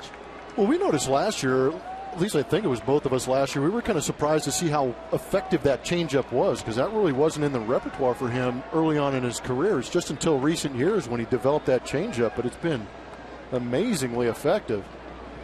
Chris Carter at the plate. Chris has flied out and struck out, one of the 6 strikeouts. Did he learn it with the Skeeters? That's something. Isn't it? Now, is he the only guy that has pitched with the Skeeters that is in the big leagues or made it to the big leagues? That would take some research, but I'm not sure. He's got to be one of the most successful Skeeters. Say it again. I kind of like the sound. One of the most successful Skeeters. Ground ball left side. Tough play at shortstop. Semien makes the play and gets Carter. So Carter robbed here in the 6th inning in his bid for a base hit. A 1-2-3 frame.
Is presented by Southwest Airlines. Book your low fare right now at southwest.com. And by Paul Blart, Mall Cop 2, starring Kevin James, playing now. How about that Paul Blart? He's something. And he can ride a Segway better than I'll bet you can. Yes, I'm sure. 6th inning, bottom of the 6th, scoreless game. Dallas Keuchel and Scott Kazmir have locked it up in great fashion this evening. Top of the order, Marcus Semien, followed by Mark Hanna and Ben Zobrist. Something to do tomorrow after the game. Go have a Segway race down the Embarcadero. How many? That would be fun. Yeah, actually. it would be. That'd be nice. How many serious baseball fans could name 7 guys out of this Oakland lineup? Not sure. I'm guessing not many. 3-1 the count as Dallas falls behind to start the inning. You sound like our graphics guy when he was typing in the starting lineup. was like, who is this? Our graphics guy does that kind of work? Really? They work. Oh, there's the top of the zone. There we go. How about that? 3-2 the count. Simeon had started toward first base. He has struck out and singled. It's a strike. Ground ball slowly hit. Going to be tough as barehanding is Valbuena and makes a great play. He made out a number one. Hand pickup on a short hop. You don't see that too often. That's about all you could do on this play right here. Simeon runs extremely well, but the combination of the lip, how that ball was hit, and to short hop that ball with a bare hand on a cold night makes that play even better for me. Quite a play to start the inning. Certainly a gem by Valbuena. One out from Arcana.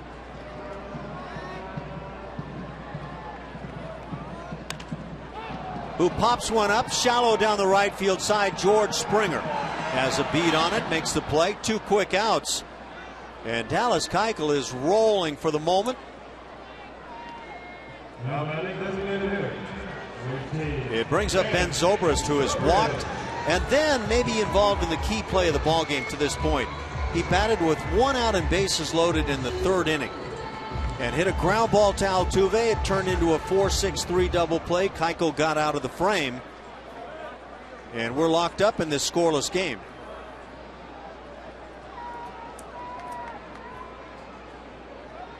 Keuchel extremely efficient with his pitches.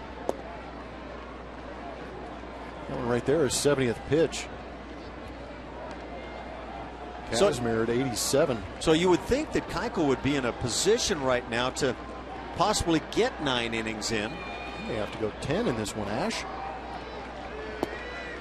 As you immediately jinx the lefty. Why do you always have to put that on me? You are thunderously powerful. Not in that way. I don't have any effect on these games, thankfully. Oh, but you're implying that in other ways you certainly are. Yeah, let's arm wrestle. 3-0 the count. Dallas falls behind with that count, or was that call? That was a late call. I guess I turned my head a little bit too early. Down. I was with you. Yeah. The visual told me that was going to be a ball down, but Gary Cederstrom giving the strike. Ground ball to third, backhanded on a short hop. Valbuena with the play. Couple of gems in the inning, a 1-2-3 frame. 2 more ground ball outs thanks to that guy.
Tickets are still on sale. Enjoy some of the best seats at Minute Maid Park. Save money and receive great benefits throughout the season. Visit Astros.com/season tickets or call 1-877-9-ASTROS now to reserve your seats. And who do you think comes from behind to win the mascot race here at HOU.co? He is now the greatest What, of all time. Ricky would have been behind in that race? Just for dramatic effect. Okay. Colby Rasmus with the shift on, grounds one up the middle, but right there is the shortstop Semien, out number 1. Who is going to give just a bit here this evening? Number 16, Hank Conger. Well, Hank had himself a game-winning home run out there in that Texas series. Why not put one on the board right here? Help his pitcher out that he's working so well with tonight in Dallas Keuchel. Conger, the 8-hitter, 1 for 2 on the night. Looped a single to right field, his second AB.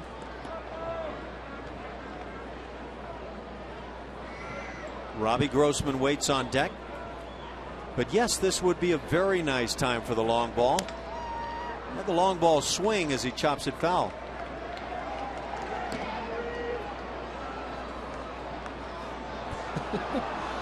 There is so much foul territory here at the Coliseum that the third baseman Laurie tried to toss one to a fan, didn't make it. Needed a cutoff man, huh? Yeah, you've got to be loose to give a ball to the fans here. The 1-1 not close.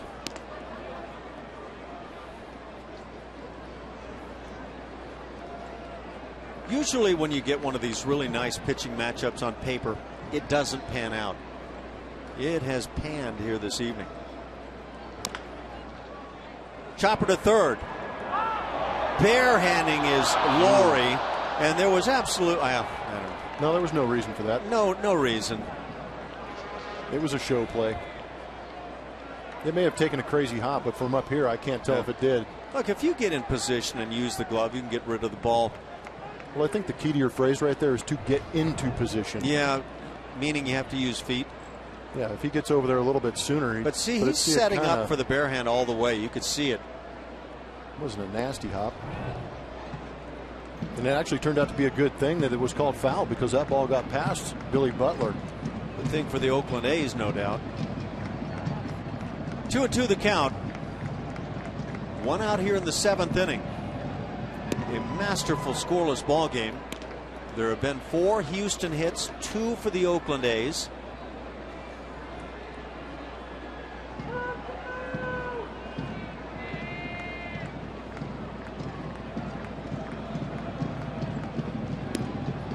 That changeup not close, and a 1-out walk to Conger. So he's aboard, doesn't run well. Robbie Grossman at the plate. Number 19, Robbie Grossman. If you are wondering about such things, with Dallas Keuchel having 6 scoreless innings tonight, his ERA in the early goings at 0.69 right now. So that'll do in a pinch, meeting at the mound for the Oakland A's. The A's have nobody throwing in their pen. So maybe just a moment to take a breather, regroup. Kurt Young is the pitching coach. Heads up. Hot coffee coming through. There's Ash tomorrow afternoon. Don't put me on a segue I don't want to step on myself now. I wonder if that last pitch to Conger brought the pitching coach out, because I was a little surprised to see a 3-2 changeup to Hank Conger. I know it's late in the game. There's a scoreless game going on. You want to stay in it. Was Kazmir fearful of throwing a fastball for a strike and what was a presumed fastball count, but just let a changeup get away?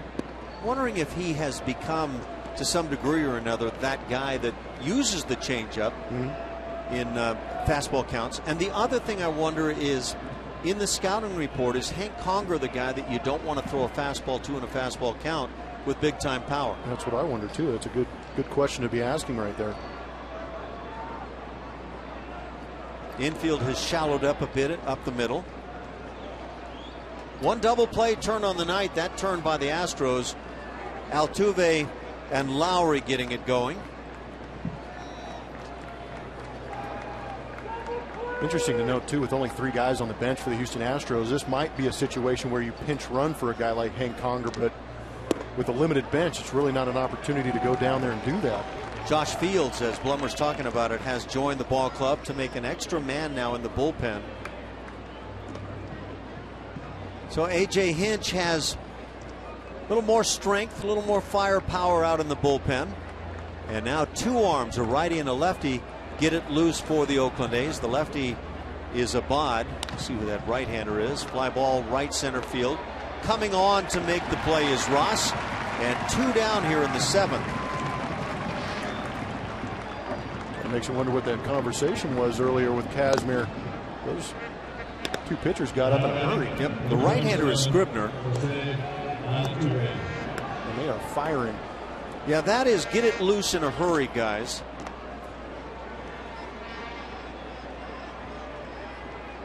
So does that say possibly that Kazmir may have indicated the gas tank's not full? Yeah, he's at 97 pitches right now, and if these base runners get on, you start getting into the meat of the order for the Houston Astros. You need to have those arms ready. Altuve at the plate. And we've seen Kazmir starting to miss up and away. That would tell you fatigue may be setting in. I don't know if you noticed that first pitch to Altuve, but he was really striding toward the plate, diving a bit. Makes me wonder if he felt like he could get a pitch away and shoot one down the right field side. There you go. Keep an eye on Conger.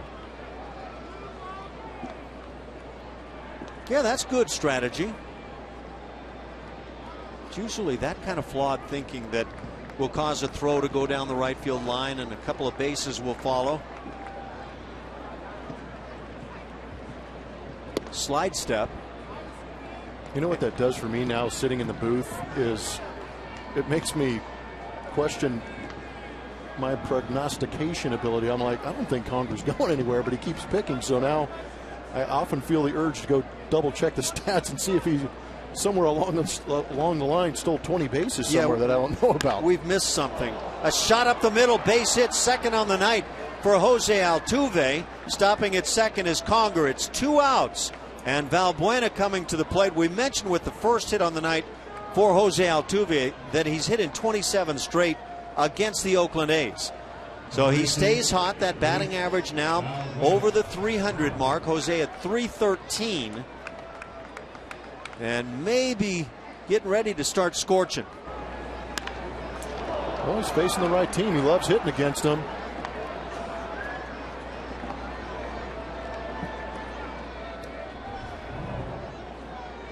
Yeah, 313 after last year's kind of a cool spell for Jose, so we'll see if he gets hot soon. Tongue in cheek, of course. 0 for 3 on the night is Valbuena.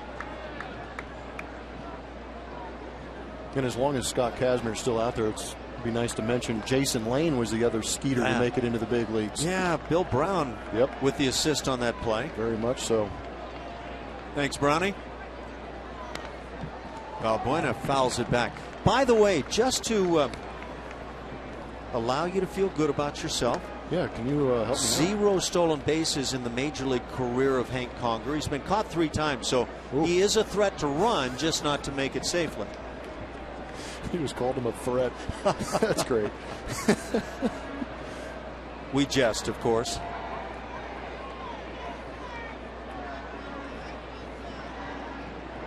Conger in scoring position and has to score on a base hit now.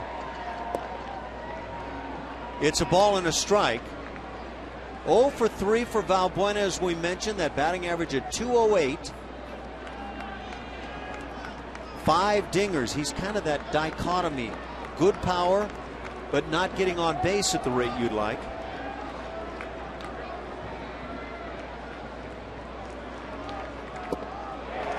Swings on a pitch down and away. It's 1-2. Seems like a pretty excitable player, Valbuena does. Chases this pitch down there, nods his head in approval of Kazmir's choice. See if he can make the adjustment and make it hurt right here with 2 outs. 271 the on-base percentage for Valbuena. Watch that one well. Yeah.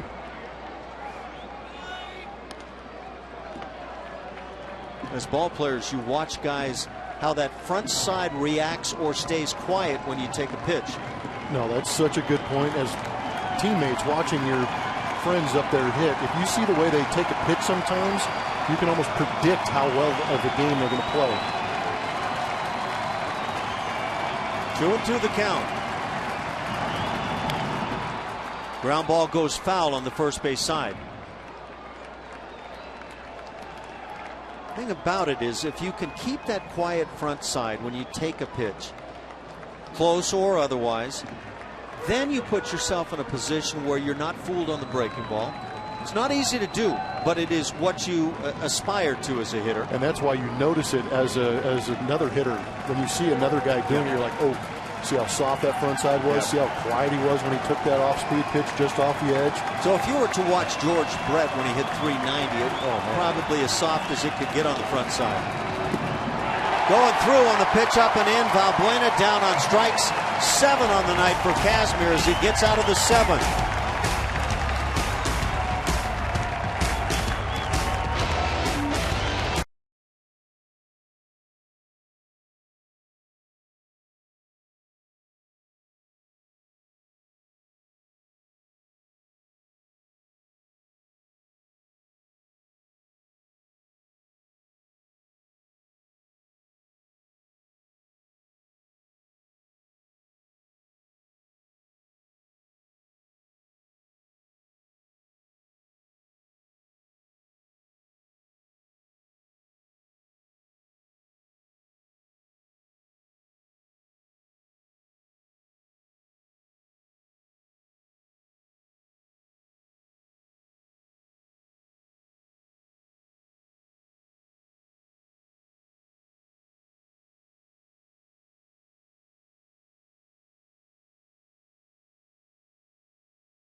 is powered by Kubota, and these two guys are the reason there is no score in this ball game right now.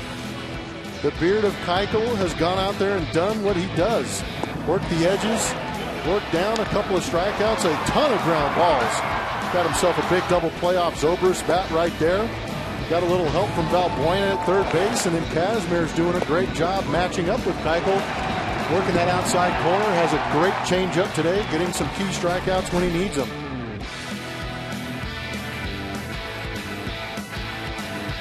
Great numbers.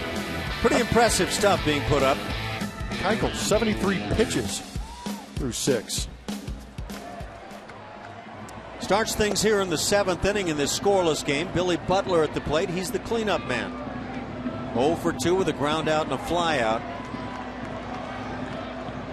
Now, you might be surprised at some of the numbers around the American League right now. As we start play tonight, we mentioned it in the pregame. The Houston Astros lead the American League in team ERA at an even 3. Followed by Kansas City, Detroit, and these Oakland A's. Chopper to first, one big hop for Carter, and one big out here in the 7th inning. So the Astros are living in a high rent district. That's really good. Isn't that good stuff? Wow. Now we talk about the offensive side. They've had their struggles, but the pitching has been so good that the club is in first place, 8-7. Yeah, you can put that squarely on the pitching staff for the reason they are in first. No doubt. Without a doubt.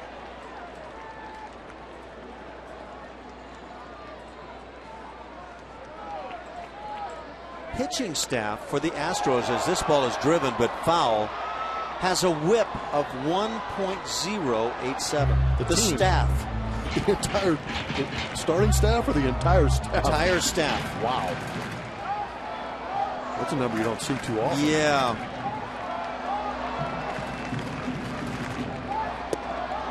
Ball and a strike. So, as you say, it's been all about the pitching to this point. And nothing has changed here this evening.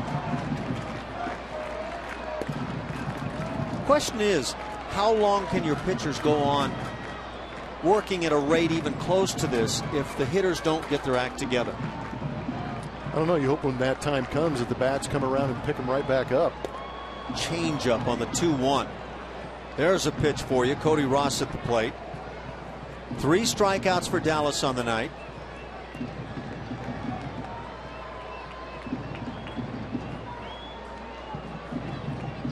"13 ground ball outs presently."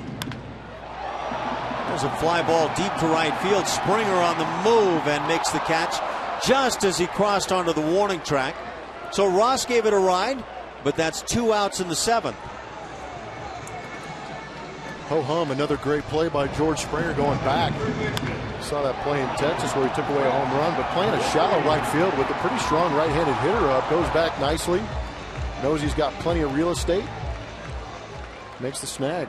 There has been no doubt since he's come to the big leagues about his defensive abilities. There have been ups and downs with the bat, but the ups are so impressive. Well, it was here last year where he was making some of those fantastic diving plays. Yep. One that I recall coming in toward the line. He came a long way on that one. Maybe one deep in right center field. That might have been Anaheim that I'm thinking of. Fly ball to right field. Springer going back. Shy of the warning track. Back still to make the play. Couple of fly ball outs in the 7th inning, but Keuchel with another 1-2-3 frame.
Geico quote of the day is from George Springer, talking about this offseason on how to deal with adversity. He said, "My dad used to say that adversity introduces a man to himself," and that really stuck with me. It's not about how you fail, but how you handle it. Springer, of course, really close with his dad, George II, and George a ball player too. And his mom, I should say, a very big part of his life as he grew up playing all sports. He said that his parents let him be a kid. He played hockey. He was a gymnast. There's nothing that George Springer can't do. But one thing we do want to see is George kind of get the bat going. You guys were talking about it earlier. We've seen him struggle at times last year, but we've seen him get hot. We know he can do it, guys. Without question. And Julia gets a chance down there on the field every day to see these guys do their work. And there just are no questions in that regard with George Springer. Well, I kind of appreciate what his dad said and how George is taking it to heart. And I think it's translating in the fact that he's still playing good defense despite the offensive woes. Sometimes you'll see young kids having a tough time at the plate, and they'll take their disappointment out in the outfield or shortstop in the infield, and you can see him not getting to balls or making errors. But George, you know, the offensive side is struggling a little bit, but the defensive side is still getting it done. Right-hander Evan Scribner on the hill now for the Oakland A's. Pitcher number 2 on the night, Scott Kazmir. 7 scoreless innings, 5 hit ball, a couple of walks, and 7 strikeouts. Fly ball to right. Should be easy for Ross. And out number 1.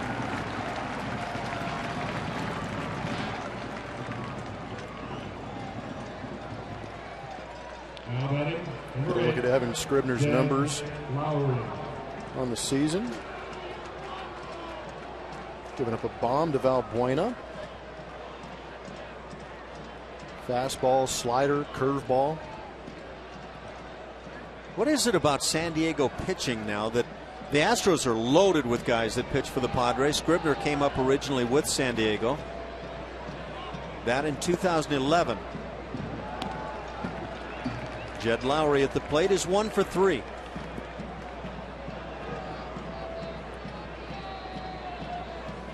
I think pitching in Petco Park gives you a good reputation. Yeah, it probably goes hand in hand. Nothing to take away from these guys. I mean, they're in the big leagues. But has that ballpark been shortened in recent years?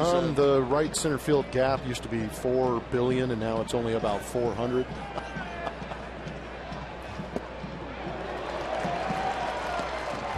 I think they brought in the entire right field wall a little bit.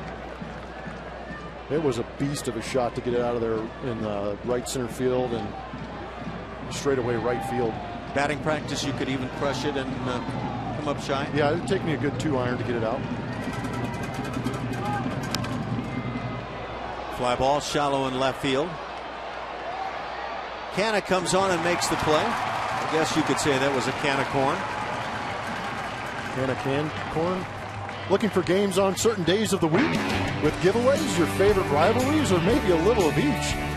With the Astros 14-game flex plan, you get to pick the games and seat locations that work best for you. Purchase your 14-game flex plan today by visiting astros.com/tickets or calling 1-877-9-ASTROS. Here's your big man looking for a big swing. 1 for 3 for Gaddis. Second inning single. Went to right field with that one.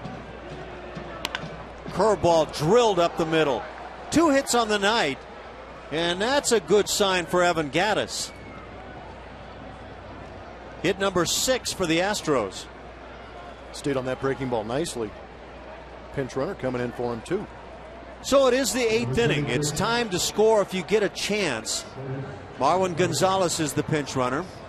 With Jonathan Villar now sent back to the minor leagues, you don't really have that speed guy to bring on. See a little, that was interesting. You see a little twitch in the hips. He kind of reloaded after he saw that breaking ball and got the hands down on it. Tough to do. Chris Carter takes a strike. Carter 0 for 3 with a punch out.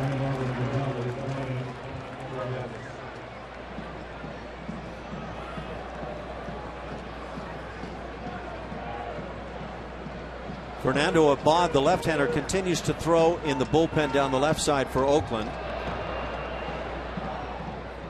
Marwin Gonzalez is not your classic pinch runner. Just a fair amount of speed.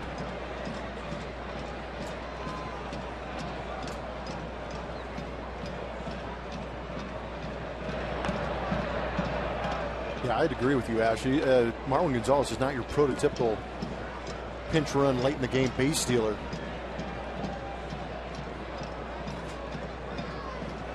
Now, Marwin's not the guy you can send in and say, steal us a bag.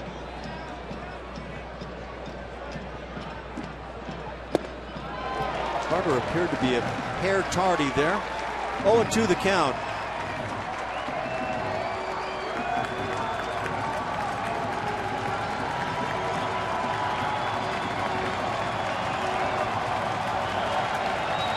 But I think A.J. Hinch is gambling that Marwin Gonzalez will score on the ball in the gap better than Evan Gaddis will. Yes, and that's absolutely key.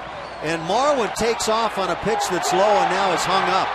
Between first and second, Sogard will throw onto the catcher at the bag, and that tag applied by Fegley, and that'll do it. So Marwin, the pinch runner, gets thrown out on the right side, and that'll do it. Scoreless after 7½.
the Astros take on the Mariners. 10,000 fans will receive a Jose Altuve hit counter bobblehead presented by Goya. For more information, visit Astros.com or call 1-877-9-ASTROS, guys. Celia, we are in a scoreless ball game in the bottom of the 8th inning. Blummer, what do you think as A.J. Hinch goes over and chats with Marwin? He's probably telling him to stick with his instincts. I think Marwin's initial reaction was to break on that ball in the dirt. We know Marwin is not your base stealer type, so probably trying to take advantage of the ball in the dirt. Just happened to hesitate in that situation. And I'm sure A.J.'s saying, next time, just go for it, kid. Yeah, you hate to bring the reins in too much on your guys, especially when they're a little out of position as Marwin might be there. Fegley drives one to left field down in the corner, but Robbie Grossman on the track makes the catch, and out number 1. That's 3 straight outs on fly balls off of Dallas Keuchel, and I don't know if that leads you to think that maybe stuff is changing a bit. I don't know. It just seems that some of them have been off-speed pitches, and for whatever reason, I think the A's hitters are catching them a little bit out in front and have been popping them up. Brings up 8-hitter Craig Gentry. Snapped an 0 for 22 with a base hit in the 3rd inning. Takes a high strike. You know, the umpires around Major League Baseball are starting to call more of the high strikes as well as the low strikes. So I think it probably indicates that they are seeing these strike boxes and seeing that pitches actually have been in the strike zone that they haven't called maybe in the past. Yeah, I think you're right. They're a little more aware of it.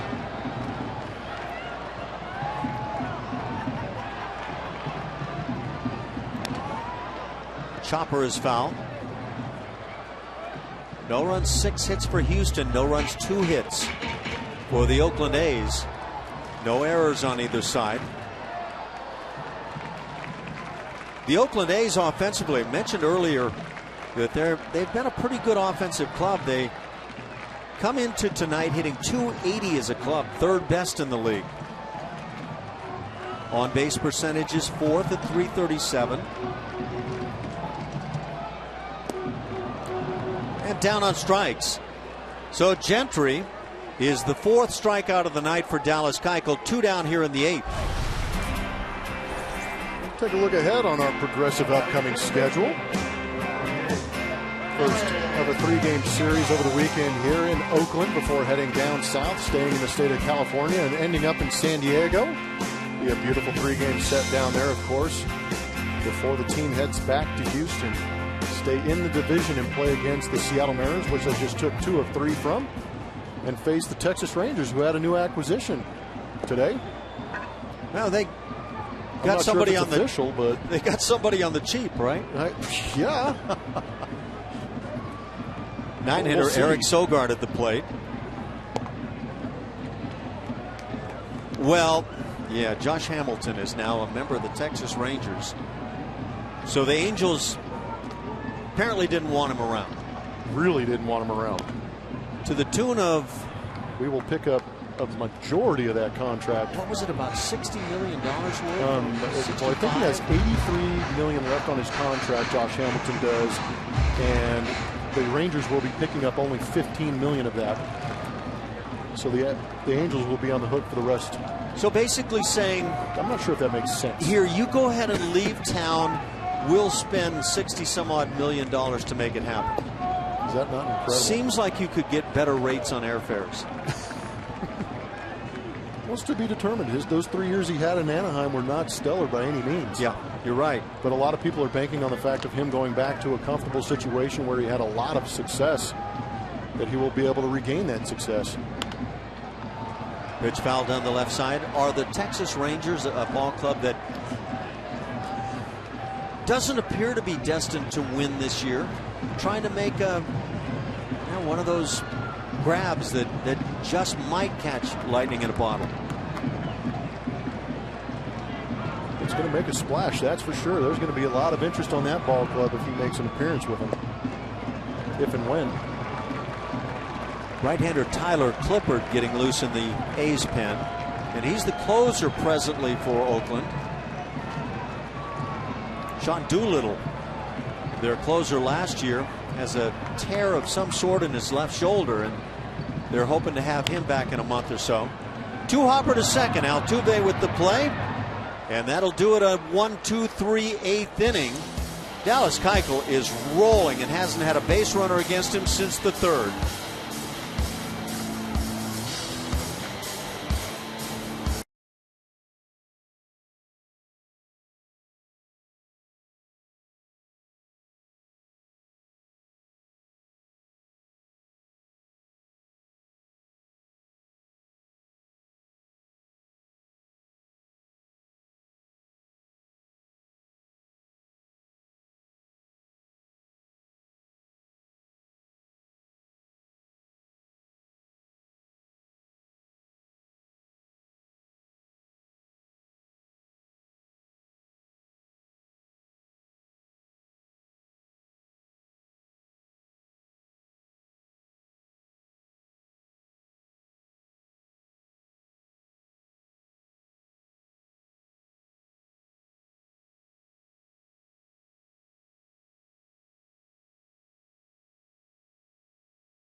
Book your low fare now at southwest.com. And by Whataburger. You've never had a club sandwich quite like this. The Whataburger Honey Mustard What a Chicken Club. Here for a limited time. What a read. What a guy. What a game. It is that scoreless ball game as we go to the ninth inning. Tyler Clippard, third pitcher of the night for Oakland, comes on. So the A's turn to their closer as you turn the bullpen around when you get to the ninth inning. Dallas Keuchel has been brilliant. Scott Kazmir, a little less time on the hill tonight, but terrific night for him as well. We're talking about the A's closer Doolittle being out with a shoulder tear of some kind. How about having a guy like Tyler Clippard to be able to step in? Former closer for the Washington Nationals. He's primarily a setup guy, but setup guys can be closers any day. Pitching the eighth inning, not much different than the ninth. Chris Carter 0 for 3 with a strikeout. He was at the plate, you may recall, when Marwin Gonzalez was officially caught stealing 2-4-3-2 to end the eighth inning. Marwin came on as a pinch runner for Evan Gattis.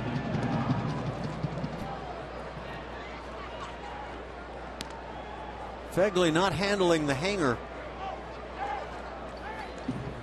1-2 the count. It caught me off guard. That take you into some bad dream where you got a baseball coming at your coconut? Yeah, 2 for flinching.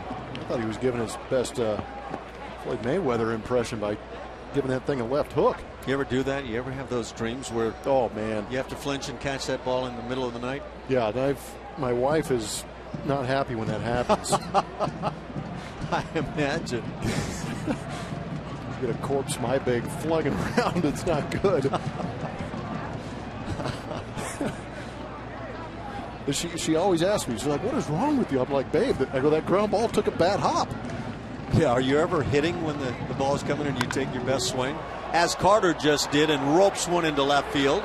So Chris Carter with a base hit to start the ninth inning. Tyler Clippard comes on and gives it up.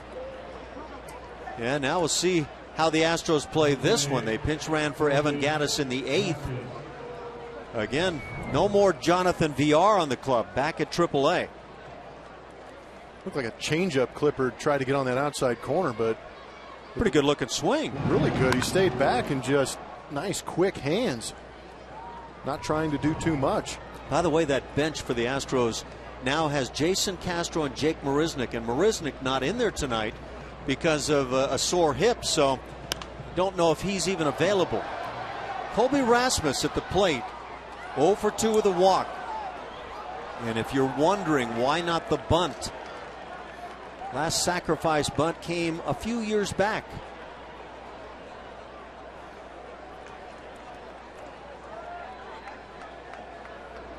There's a guy with home run power against a right-hander here.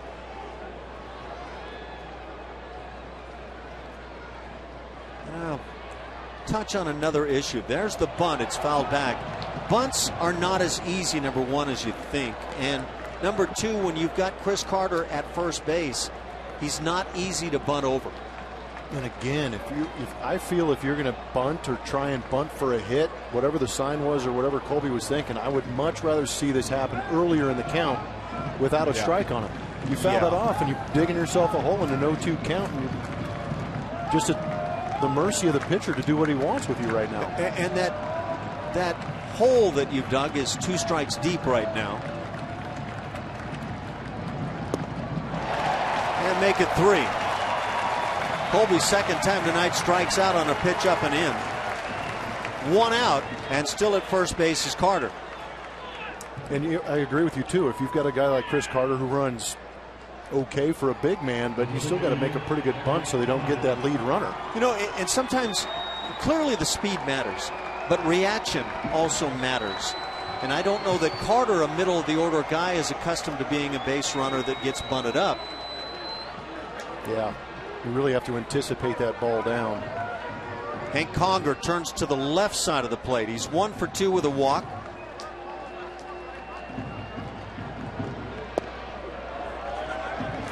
Somebody in the booth here was anticipating, well, may still be anticipating long ball, but it's one of those times, wouldn't be a bad spot.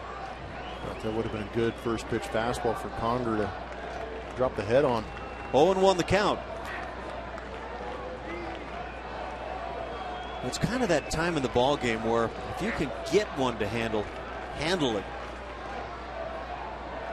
He took the big swing on the pitch up and in, much like Colby Rasmus. I'm actually glad you bring that up, because there are situations that aren't talked about, but you understand that this might be a situation where if I get a pitch I like and I can handle, I am going to put a little extra oomph into that swing.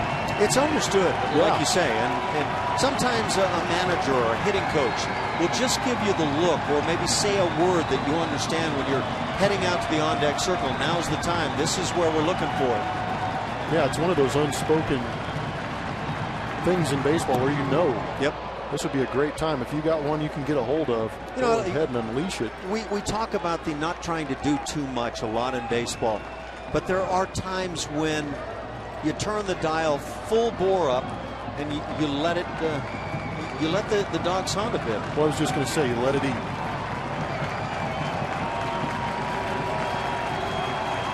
One and 2 the count.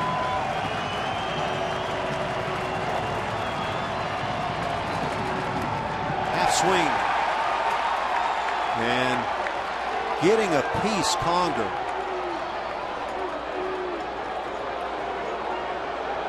Every once in a while, 911 will answer that emergency call.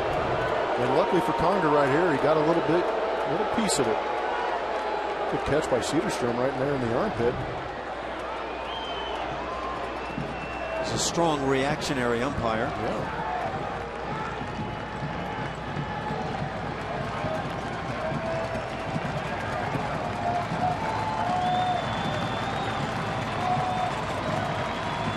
Ninth inning. And the high heater gets him. 2 strikeouts for Clippard here in the 9th inning after the leadoff single by Chris Carter. I think if that ball was down a little bit more in the zone, Conger gets a piece of it, but a great job of pitching from that belt up area from Tyler Clippard with the fastball. Conger's got a serious power hack from that left side. Yeah, he's not afraid to let it go. Robbie Grossman now with the at-bat. 2 outs. Carter at first.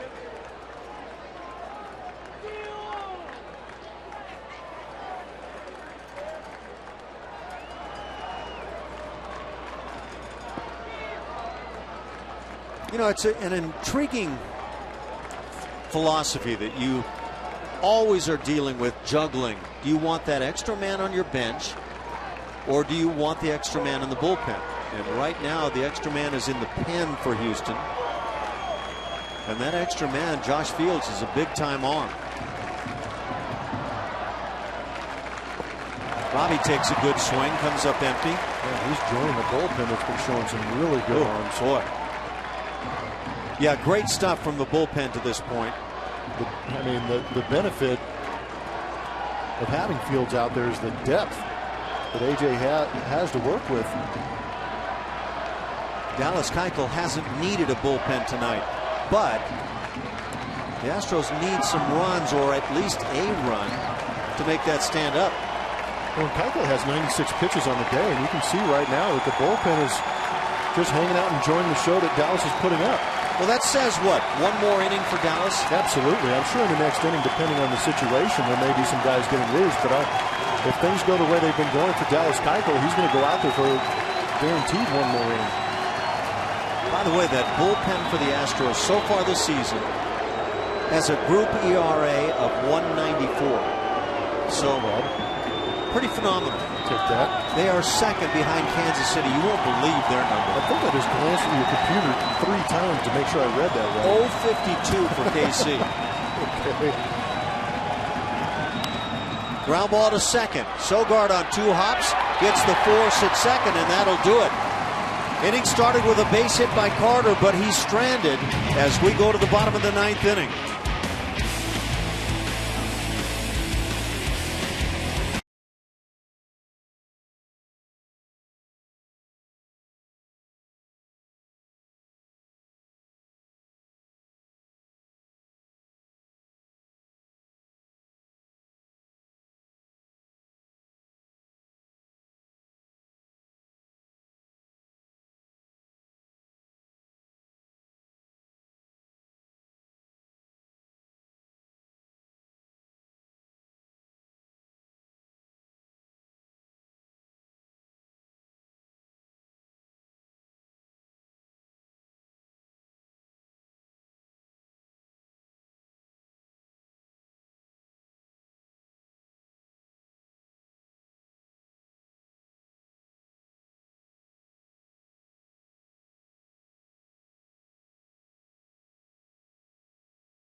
Buena. We've seen him do it with a stick with 5 bombs already this year, but doing it tonight with the bare hand. Great pick on the short hop of Semien, and a great backhand pick and strong arm across to get Ben Zobrist. You got to be alert with Keuchel on the mound, and he was up for the challenge. I have 14 ground ball outs recorded by Dallas tonight. There you go. The pitches by inning, and first inning started out like, well, maybe not the strongest, but now working in the 9th inning. Pretty impressive. 16 pitches is really not a bad inning. 15 is kind of the standard. It's where you'd like to be.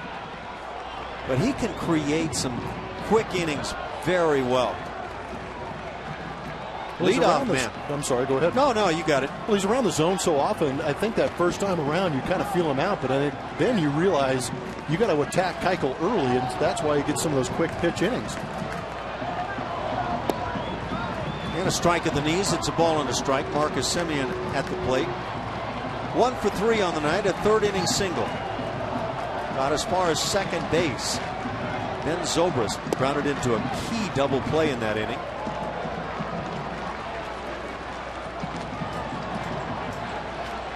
Chad Qualls gets it loose for Houston.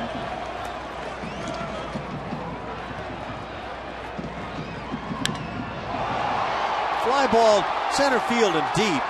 It's not going to get out of here. Colby Rasmus gets to it and makes the play, and out number 1. downer, Ash. Didn't you hear the crowd getting into it? They were up, but we had the position for reading it. You know, watching Chad Qualls get loose, I cannot imagine a scenario here in the 9th inning where Dallas Keuchel doesn't get the chance to get through this frame.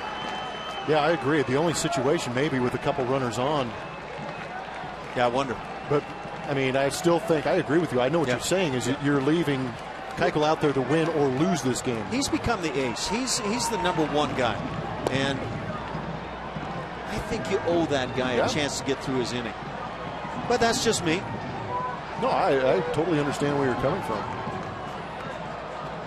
And he's earned that positioning right now on the club.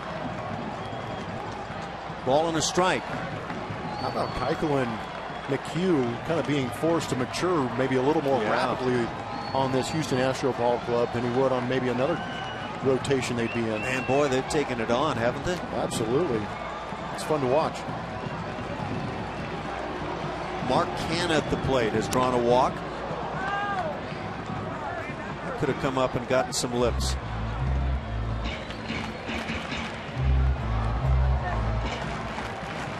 There's a little bit of a mist in the air, Ash. Yeah, I noticed that. Looks like fun. Is that considered part of the marine layer? No, I think it's an actual downpour in California. Actually, they do have rain in the forecast this evening. Half swing, did he go through? No. That bat went a pretty good distance. Yeah, it sure did. 2-2 the count. That's a good look at it. It's more like a... It is a little more of a marine layer. Yeah, fog. It's kind of hanging there in the air.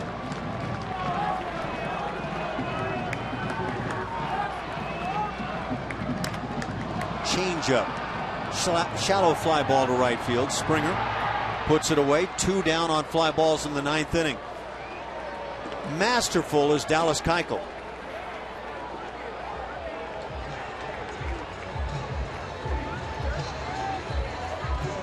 This Oakland A's offense isn't exactly on fire, but Keuchel just showing sheer mastery out there this evening. Dallas could easily, as Tony Sipnow gets up alongside Chad Qualls, Keuchel could easily have been 3-0 already. Ground ball to short. That'll do it a 1-2-3 9th inning. Dallas Keuchel just breezes through the 9th as he's put up 9 scoreless. But it's a scoreless game.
To work it here in the 10th inning. Dallas Keuchel has worked all the way for Houston. And you can see some of the other numbers. Scott Kazmir was great tonight. Yeah, Kazmir was great, kept his ball club in it, but you see that bottom line, they haven't done much in the last 19 innings. In fact, they lost that last game in Anaheim last night on one hit. Shutout 2-0 in Anaheim last night. Cole Calhoun hit a 2-run home run, and that was it. The only hit of the ball game. And so the Oakland A's, or for the Anaheim Angels, in victory. Altuve drives it to left center field, but back to make the play is Gentry, and out number 1. You mentioned who started for the Los Angeles Angels of Anaheim? Yeah. Nick Tropiano, former Astro, who pitched in September last year and involved in the Hank Conger deal, was the guy that went out for 6 scoreless innings last night for the Angels. Isn't that how it always works? I guess so. Luke Gregerson now gets loose in the Astros pen down the right side. Yeah, so that really is kind of noteworthy. And good to see Tropiano pitch well. First opportunity with the Angels. I like what we saw from him at the end of last year. Otero with the strike. Luis Valbuena 0 for 4. He's had a fine night defensively.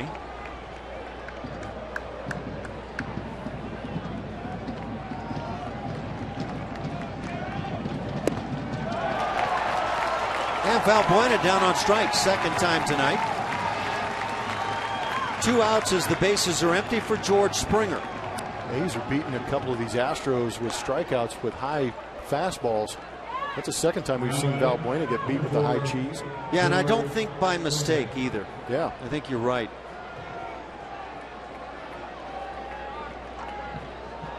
.155 the batting average for George. Just 1 dinger on the season. You're thinking the same thing I'm thinking. There's one guy that can win it with 1 swing. Right here. That's going to loosen up at some point. When is that point coming? George has a big swing and fouls it. And is the best thing for George Springer right now to just forget about everything that's being talked about? Just go get your best swings and let it happen? Yeah. Just do what you did to get here. When he got hot last year in Seattle and then Kansas City, it was just free hack time. I would say it was pure instincts at the time. I agree. There was not much thinking because he didn't need to. The talent was taken over. 20 dingers a year ago for George Springer.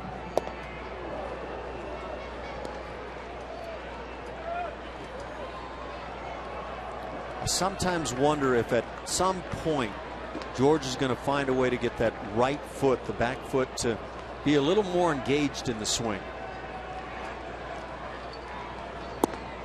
3-1. Well, the A's are keenly aware of the power here.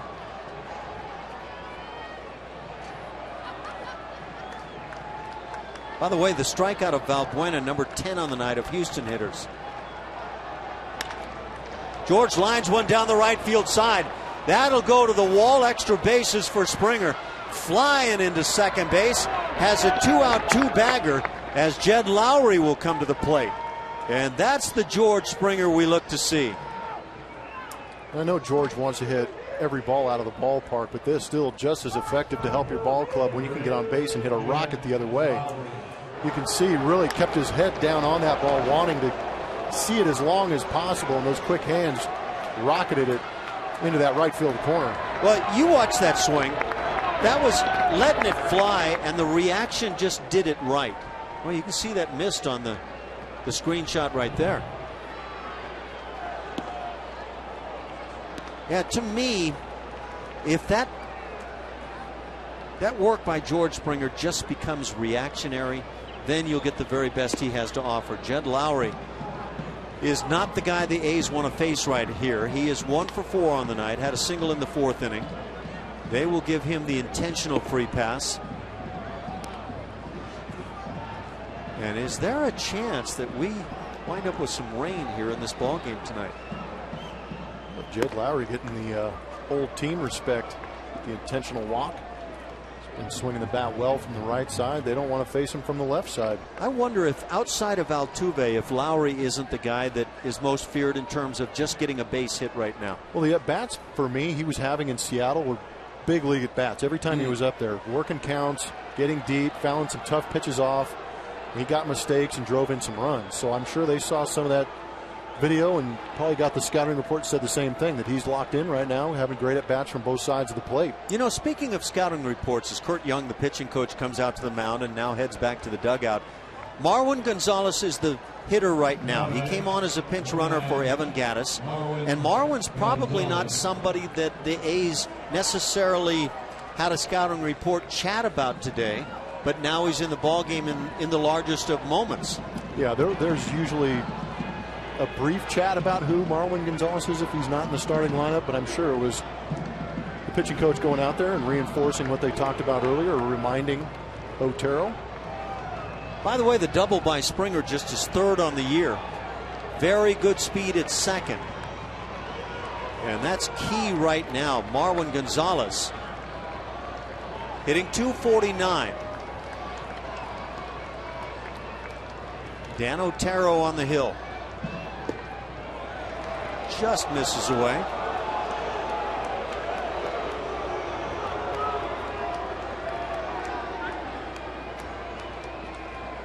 Just the 18th plate appearance on the season for Marwin. He's 5 for 17 with a double and a homer.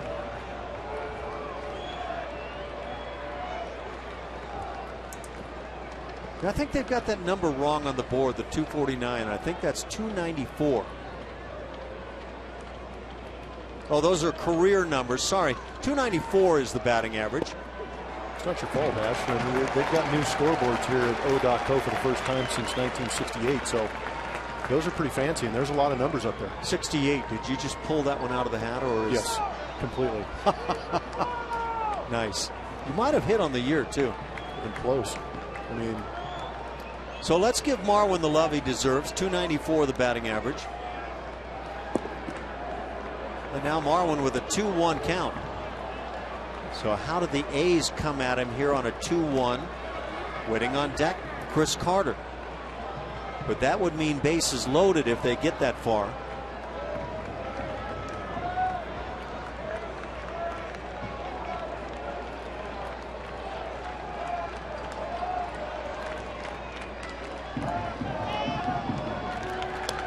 Good swing by Gonzalez on a pitch away. That's the one I was hoping to see, too. A fastball away. We saw Marwin in Seattle take some pretty good passes on fastballs away. Does a good job of lining them over the shortstop's head. And this would be a great time for it. Just enough sink on that fastball from Otero. 2-2 count, 2 outs. 10th inning, a scoreless game. Runners at first and second.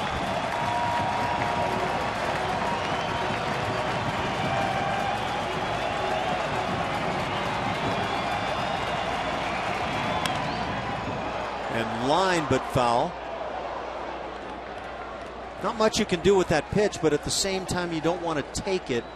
It appeared to be up and away, but all of us have been fooled a bit with that strike box on pitches up and off corners. And with some of the calls being called tonight around that chest region, that's the last thing you want to do is take a called third strike with a runner in scoring position. Huge at bat for Marwin Gonzalez. He lines one left center field, and it's going to gap and go to the wall. Here comes Springer. He scores. Lowry being waved to the plate. The throw is not in time, and Marwin Gonzalez now has to get back to the bag and won't get it done. He is thrown out, but he comes up with the game's big swing. A 2-run double in the 10th inning, and the Astros have taken a 2-0 lead. And Dallas Keuchel can be the man to benefit.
talked about it, fastballs away. He finally gets one that he can handle up and out over the plate. And that's what Marlin can do. He knows his role. He knows what he can bring to this ball club. Doesn't try and do too much, realizing a base hit will score George Springer easy. But he barreled it up enough to slice that thing into the gap and get 2 runs out of that double. Just a beautiful thing and a great team ball game right now. And a possible win for the Houston Astros. And Dallas Keuchel, again, is the guy that can benefit personally. It looked like another one that might get away in a great performance by Dallas Keuchel. But there's the reaction by the Astros. A happy bunch. And, well, they should be. And George Springer maybe starting to have a little fun. And that can only be a precursor to good things. So here we go. Marwin was eventually caught rounding second base. But we'll see if it matters. Luke Gregerson comes on now to pitch the 10th inning and try to close this thing out. Gregerson, of course, a member of the Oakland A's last year and a big member of their pen in 72 games, a 2.12 ERA. As he brings a strike to start things. He faces the 4-hitter, Billy Butler, who's 0 for 3 on the night. He'll be followed by Cody Ross and Brett Laurie, at least due up in the inning. Sam Fuld has a bat waiting on deck. And Gregerson in front, 0-2. Good sinker, good slider, funky delivery. There's Dallas Keuchel standing right by the guy that has provided a couple of runs. 2-out double by George Springer got it going. Jed Lowry got the intentional pass. And then Marwin Gonzalez, what a valuable bench player he has become now in the big leagues.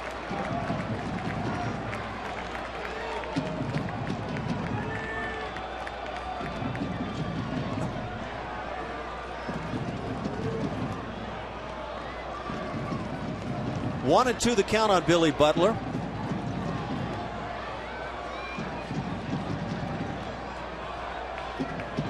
Gregerson brings it.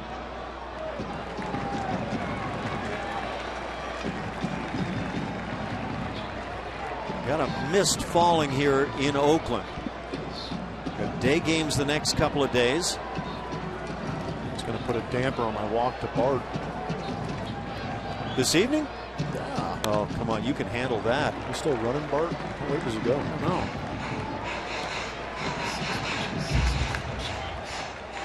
Take a peek at the bullpens around the American League and how they are faring. Well, let's just stay with the Astros, and what a tremendous job this group is doing. It's a good sign. That was their key focus in the offseason, and it's paying off early. Last year it was a rough spot at times. Ground ball, fair ball over the bag. Valbuena with the play and the accurate throw, and he gets Billy Butler and the big first out of the 10th. Why not get a ground ball out? Continue what Keuchel started. It's a tough play. It's a good thing, actually, that ball did not hit grass, to be honest with you. Going to the hole like that, you grab a moist ball on an evening like this, you don't know where it's going to go too often. And I've got, Blummer, 15 ground ball outs for Dallas Keuchel. That's an unofficial figure, but that's my figure. Oh, it's official. Sam Fuld is now your pinch hitter for Cody Ross. So they go to the bench, bring on the left-handed bat.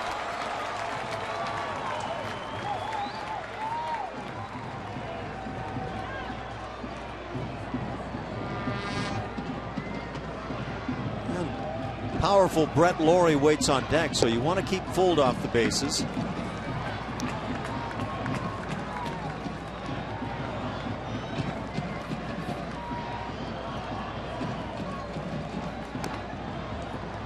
It's a lot of sinking action right there.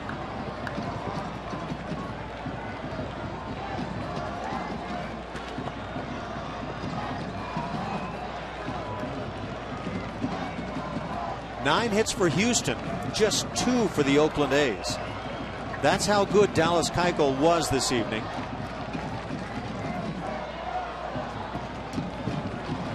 Lost in all of it, Scott Kazmir in a strong outing.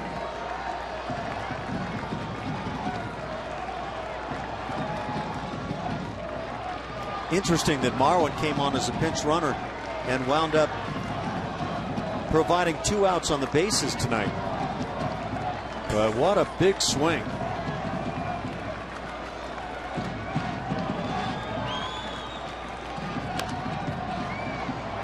In the seats down the left side, 2-2 the count. That's what makes baseball a fun game.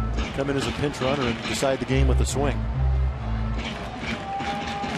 I bet there was a moment for Marwin after he got officially caught stealing, after coming on as a pinch runner, where he thought, oh dear, what have I done? Tell you what you've done. You came up with a shot to give Dallas Keuchel and the Astros a win here in the first of 3 in Oakland. Totally redeem yourself. Drive foul.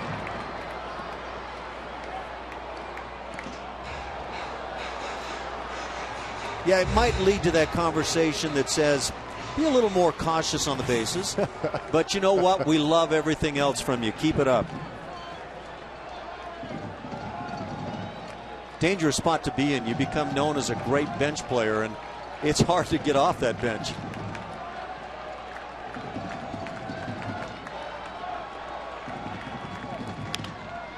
Ground ball first base side off the glove of Carter.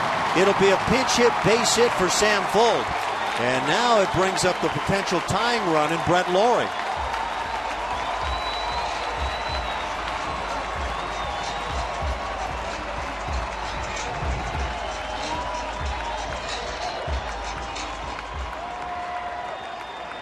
I think Chris Carter got stuck in between steps there a little bit. Wasn't sure if he was going to try and backhand it or dive it. The ball was hit pretty well. But when you're playing that close to the line too, you feel a little bit out of position sometimes if you haven't played a certain position that long.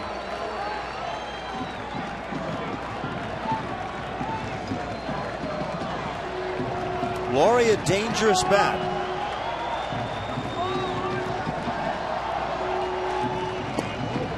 Slider and a good one. It's 0-1. That's a good pitch to a good first pitch to an aggressive hitter. Laurie likely looking for a fastball to juice on that first pitch. The 0-1.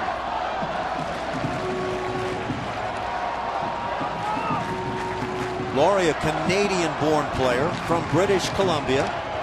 Came up with the Toronto Blue Jays. He was a sensation when he got there.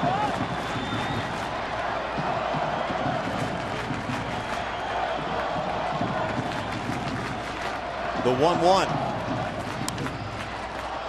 Foul to the seats down the right side.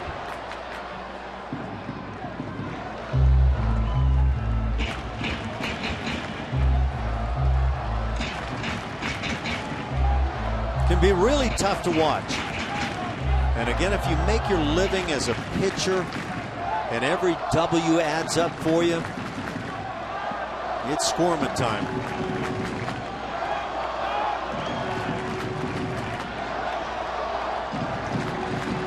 Laurie with one long ball on the year.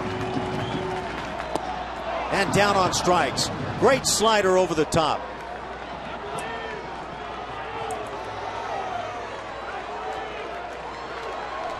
And now another pinch hitter. They'll bring up the left-handed bat of Vogt. Stephen Vogt. Plenty of power. He's the everyday catcher for the A's. 1 out away. Luke Gregerson and company.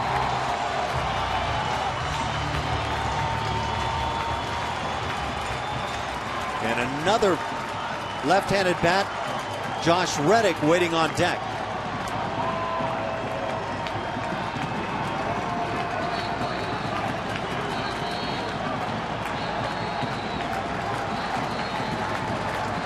Three infielders on the right side. That leaves Valbuena on the left side playing back. And so if Vogt should choose to bunt on that side, he could pick up a freebie base hit here. Bring the winning run to home plate. Takes a strike. It's 1-1.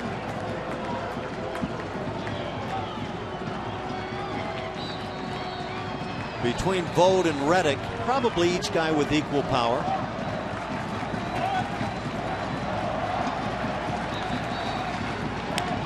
Chopper right side. Altuve on the run, makes the underhand toss, not in time. Ball stayed in the hand just a bit too long, and it popped up the toss. And everybody's safe, and it brings up Josh Reddick. It's an infield single for the pinch hitter Vogt. That's that shift situation, too. Some of those slow hit balls turn into hits like this because the second baseman's playing so deep and has to charge. But I think Altuve was in there in plenty of time, but you called it, Ash. That ball just hung up on his hand a little bit too much, and that hang time allowed Stephen Vogt to beat that throw out. And now it gets a little dicey. And that's all he can really do is try for that underhanded shovel pass. If he tries to throw that, he probably handcuffs Chris Carter, and it gets even worse. I bet you he's asking himself, could he have done the glove flip? But I don't know. Well, I think, when watching the replay, if he'd have just given it a good, firm underhand flip and didn't get stuck in his hand, that would have been made. 2 outs. Third pinch hitter here in the 10th inning for the Oakland A's. Josh Reddick at the plate, hitting .308. And Reddick had some heroics against the Astros last year.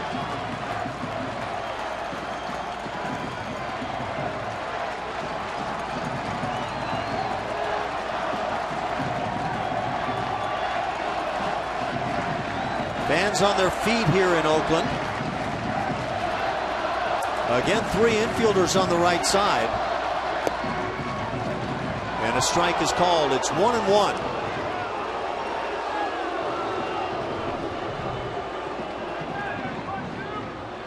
You wonder what the pressure feels like for Gregerson coming back here to Oakland and now having this situation.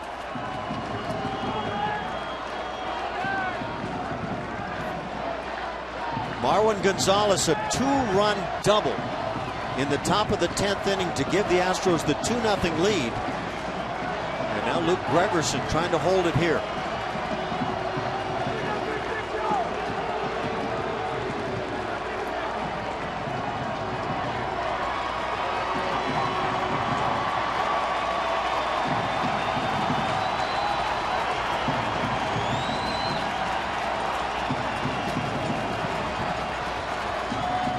Gold and Vogt, the base runners. Hitting the gap, left center field. This is going to drop, and this is going to be close at the plate. Here comes Vogt to the plate. Altuve's throw gets on by the catcher Conger, and here comes Reddick. The throw, and they've got him. 2-run double Reddick, and we go on to the 11th inning. As we're tied at 2.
A 2-out, 2-run double by pinch hitter Josh Reddick ties this game. Reddick eventually thrown out trying to win the game. But this throw from Rasmus up and over the first cutoff man. And I think there was a real shot for Jose Altuve to get the runner at home plate and Stephen Vogt. Thankfully, Gregerson kept his wits about himself and backed up in order to get Reddick coming home. He was taking a chance. But a great piece of hitting in a clutch situation for Josh Reddick, who's done it here in Oakland year after year. But how about being a closer for the Houston Astros and coming into the HOU at OAK Coliseum and closing out a game? It's been rough in the last couple of years. It has. And we mentioned that Josh Reddick had some heroics last year, and well, he just starts it right out here in 2015. It's amazing how that can happen year after year. Chris Carter at the plate to lead off the 11th. And now Dallas Keuchel will not get a W for his work. Pitcher number 5 for the Oakland A's. It's Eric O'Flaherty.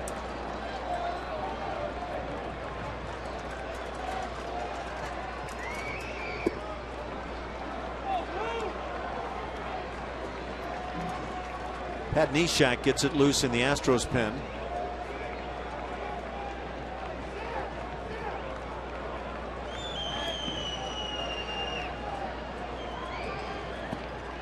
Carter takes low.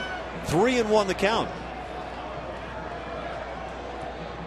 Quite a 10th inning after 9 innings of scoreless baseball. Well, and getting back to what you said about Dallas Keuchel pitching so well, and Brian McTaggart actually just tweeted out and said, the man should be 4-0. He's 2-0 with a .64 ERA. Well, we were talking about it, about the game as Carter draws the leadoff walk, and that could prove big in Arlington when Dallas pitched so well. And it got away, didn't get the W. This is the second time. And now tonight. Unreal. So Flaherty comes on and walks Carter to start the 11th. That brings up Colby Rasmus. Lefty v. lefty right here. Do you see a bunt coming? I do. Not. You played that pretty well. You are the best.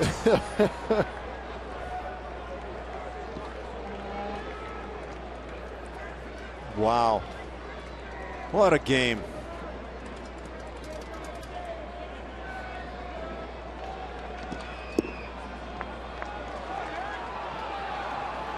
As they meet at the mound with a 2-0 count now on Rasmus. Another guy I'm told through Twitter that also played for the Skeeters and in the big leagues, Ryan Langerhans. I didn't realize he had played there. I didn't either. He's got some time with the Braves and Nationals. Has he come back to the big leagues since going there? I would have to investigate that, Ash. Yeah. I know he played in the bigs before. Strike is taken. It's 2-1.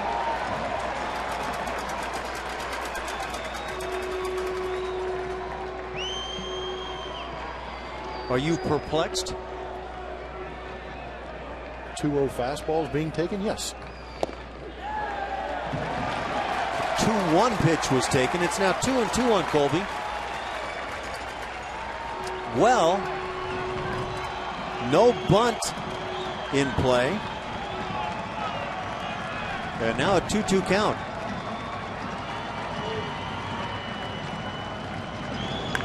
Pitch is drilled foul. Get off me. I'm not sure either one of Colby's feet were on the ground when he hit this ball.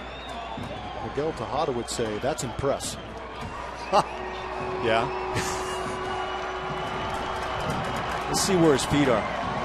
Oh, he was. It was kind of a slide. Toes were off the ground. He was on both heels. 3-2. Would you put Carter in motion? No. Colby's got a couple of strikeouts already. Left-hander Fernando Abad loosening in that A's pen. Runner does not go. The pitch inside. Back-to-back walks. And now the Astros need to find a way to take advantage. Wow, these managers are going through it right now, aren't they? The A's, with O'Flaherty, have used 5 pitchers on the night. The Astros have the advantage there. They've used 3. Make that 2. And now pitching coach comes back out. Kurt Young will have his say, and this is probably about setting up the infield where everybody's going to go. And throw strike. Mix that one in. Stop walking. And we might have something going. There's Abad getting it loose. Hank Conger is the man going to try to make something happen here. Got that mist in the air. You don't want the barrel of the bat wet, or do you? Not sure. Let's see. A little more tacky with some moisture or not? How does the mud on the baseball react to that moisture for the half second it's on its way to home plate? Here's the question we need to get Julie on tomorrow. Yes. And again, we need a reenactment. Oh, the bunt is on, and a good one first base side. O'Flaherty with the throw to first, and the runners move up 90 feet. So the Astros have runners at second and third and one out. Robbie Grossman coming up. Well done, Hank Conger. Nicely done. Didn't look too comfortable, but gets the job done. Again, bunting in the major leagues is not an easy thing to do. Yeah, there's always the perception of, well, go ahead and lay down the bunt, but sometimes it works and sometimes not so much. Now, how do the A's play this? Infield is drawn in with Grossman at the plate. Altuve waits on deck. I think they're going to face Robbie, and then if the need comes, walk Altuve. You get that left-on-left matchup on Valbuena. I think that's a pretty good call.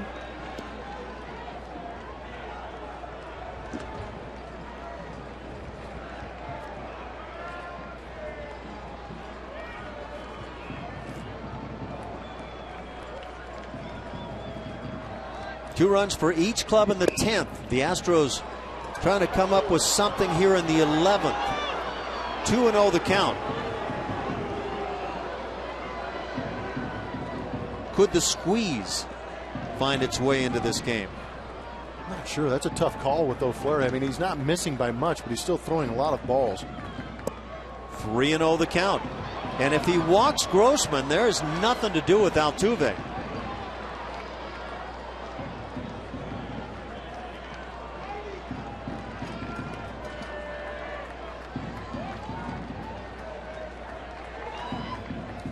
The 3-0.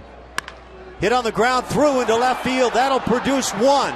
Here comes Rasmus. He's being waved. The throw offline. And the Astros pick up a pair. Now Grossman digs for second. The throw down not in time. Two-run base hit Robbie Grossman, and the Astros reclaim the lead. Now 4-2 here in the 11th inning. How about Robbie Grossman getting the green light there? 3-0. Let it rip. What a great thing. That's another luxury of having Altuve hitting behind you. You know they want to pump you a fastball right here. Robbie Grossman with the infield drawn in, those holes get a little bit bigger, and he does a good job of hitting one firm, sneaking it through that hole for 2 RBIs. And I like that Gary Pettis was winding Colby Rasmus home on that one. It's tough for an outfielder to throw a wet baseball home as they intentionally walk Jose Altuve right here. So they'll put Altuve aboard. That'll put runners at first and second with one out. Boy, typically bench guys, Marwin Gonzalez and Robbie Grossman with the big swings on the night. 10 hits for Houston. Got to have those guys, Ash. Make a big difference, don't they? Takes 25. Altuve heads down to first base. He, by the way, has 2 hits and now a second walk on the night. Manager Bob Melvin comes to the mound. And as Jeff Blum perfectly analyzed, they'll bring in the left-hander Fernando Abad to face the left-handed bat of Luis Valbuena. But the Astros with a 4-2 lead here in the 11th.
Altuve's at first base. Luis Valbuena comes to the plate. When he does, he'll be facing the left-hander Fernando Abad.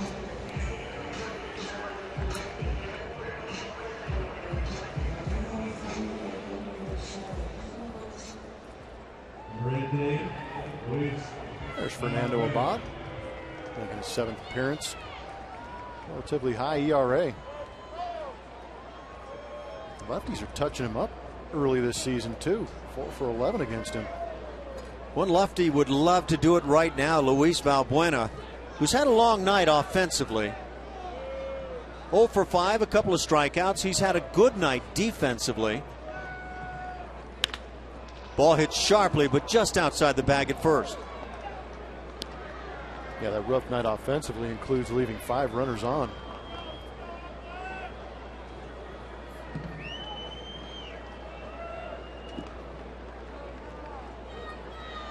The batting average now at an even 200 for Luis.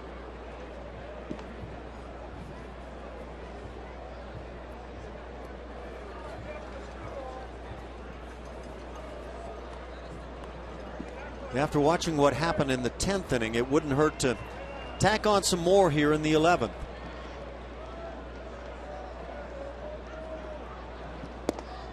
Marwin Gonzalez had a key 2-out hit. A double driving in a pair gave the Astros a 2-0 lead. Looked like not only the Astros would have a great shot to win, but Dallas Keuchel would get the W in the process. It hasn't played out that way. Josh Reddick came up with a 2-out double to drive in a pair for Oakland. And here we are in the 11th. But here in the 11th, Robbie Grossman plays hero. 2 walks to start the inning. Carter and Rasmus, a beautiful sacrifice bunt by Conger. And then Robbie Grossman on a 3-0. Singles to left field, plates a pair. Finds himself at second base. Altuve has been walked intentionally. Half swing, did not go. Astros are looking to turn the tides here at the Rock. The Rock. Isn't that what you led in with to begin the game about 6 hours ago? I don't know. I can't remember that far back. Oh, yes, we were talking Alcatraz. Yes, you're right. Drive is foul at the Rock. This has not been a fun place for the Astros to play in the last couple of years. Tough place, no question.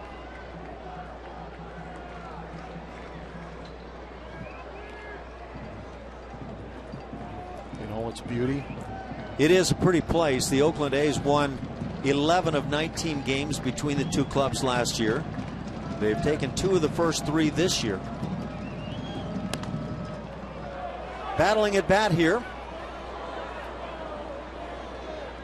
Well, you really had me with the Rock right there. Had to think through that. It's okay. You got there. That's all that matters. Will we get to the train tonight, though? Yeah, I'm a little concerned about that.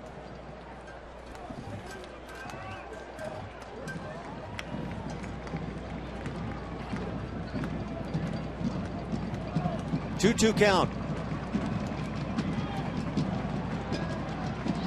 How do you like all this new scoreboard stuff and abilities to read number? You got it all locked in now? Yeah, I'm drinking it in for sure. Definitely distracts you from all the other stuff going on here at HOU.co. Popped up down the left side. There's room as Laurie comes and hits the mound and then makes the catch while crashing into the side of the mound. That hurts. That's a tough spot. Turned himself into a lawn dart right there. Yeah, he did. That right knee took some abuse. Sure did. Great play. Able to hold on to it. There's a guy a couple booths over here, Eric Chavez, making the call for the Oakland A's, who's won himself some gold gloves, making some plays similar to this, but that's going to, I mean, that's a knee, a hip waiting to go wrong. Yeah, that hurts. That's a tough guy right there, too. I have a feeling he's played a lot of serious hockey in his days. So 2 outs. Runner still at first and second. George Springer at the plate. And it was George Springer with that 2-out, bases empty double that got the 2-run 10th inning started. Lashed one down the right field line. And they'll attend to Brett Lawrie. There's no doubt that is not a guy being soft. That's a guy taking some abuse. Actually pretty impressed he's still staying in there.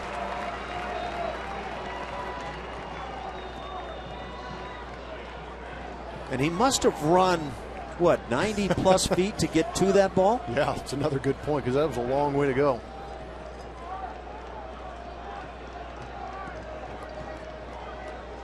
So Abad gets Valbuena.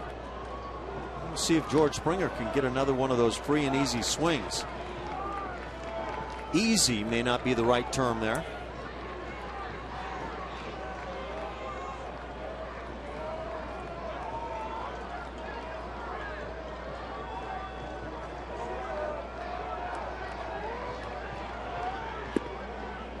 The changeup's not close. 2-0 the count.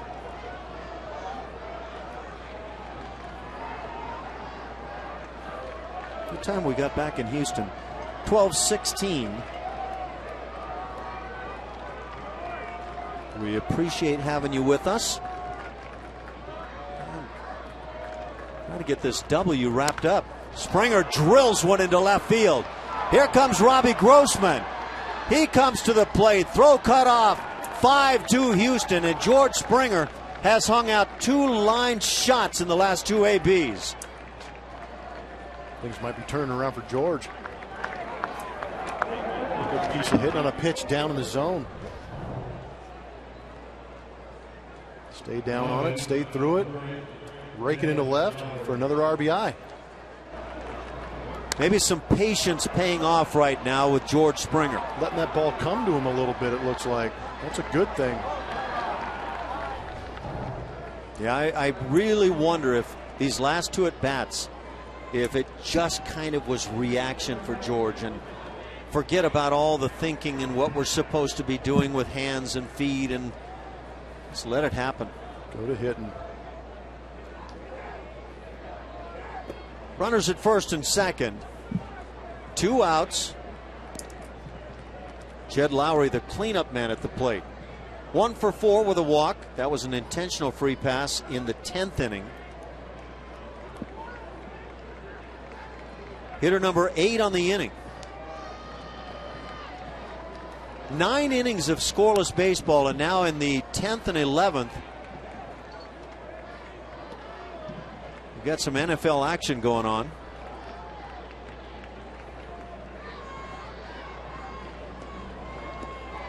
Well, not quite, but it is 5-2. A couple of safeties and a field goal. When was the last time you saw a game with a couple of safeties? Long time.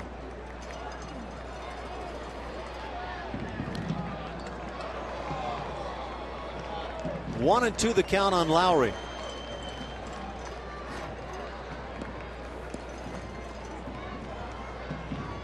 Gotta say, it's a bit of a challenge calling a game with Lowry and Laurie in the same game. It is. There's been some tester names already this early in the season. Hot shot to third. Laurie drops it and now fires to first in time to get Lowry, and that'll do it. 8 hitters come to the plate, 3 score, and the Astros go to the bottom of the 11th inning, leading it 5-2.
It was Marwin Gonzalez, and these are my boys right here. These grinders that sit around on the bench, the role players stepping in and doing what some of these regulars can't do sometimes.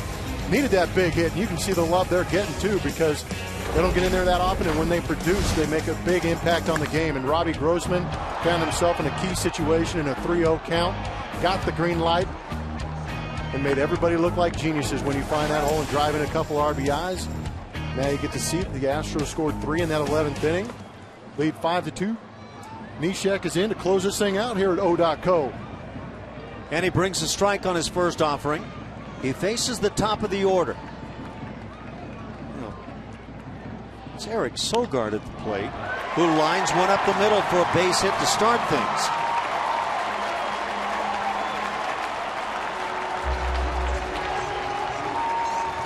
Ah, yes. Remember Josh Reddick got cut down at home plate. I do recall that. I got a little cross-referencing here on my score sheet. That is the 9-hitter Sogard with the base hit to start the 11th inning. We get a chance to look at Neshek getting his work in. 8th game, 10 strikeouts, no walks in those 7 innings. Great deal of funk coming out of that bullpen.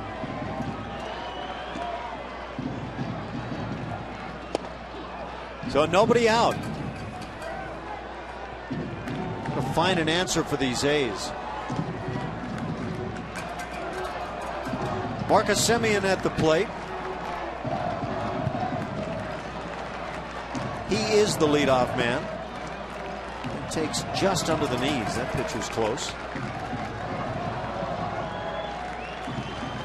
How close, you ask? That close. Certainly a callable pitch.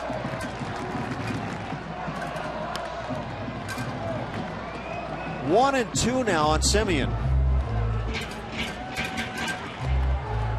One double play in the ballgame. We're in the 11th inning.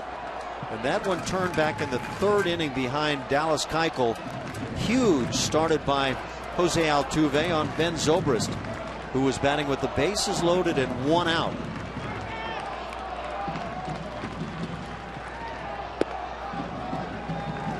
Two and two.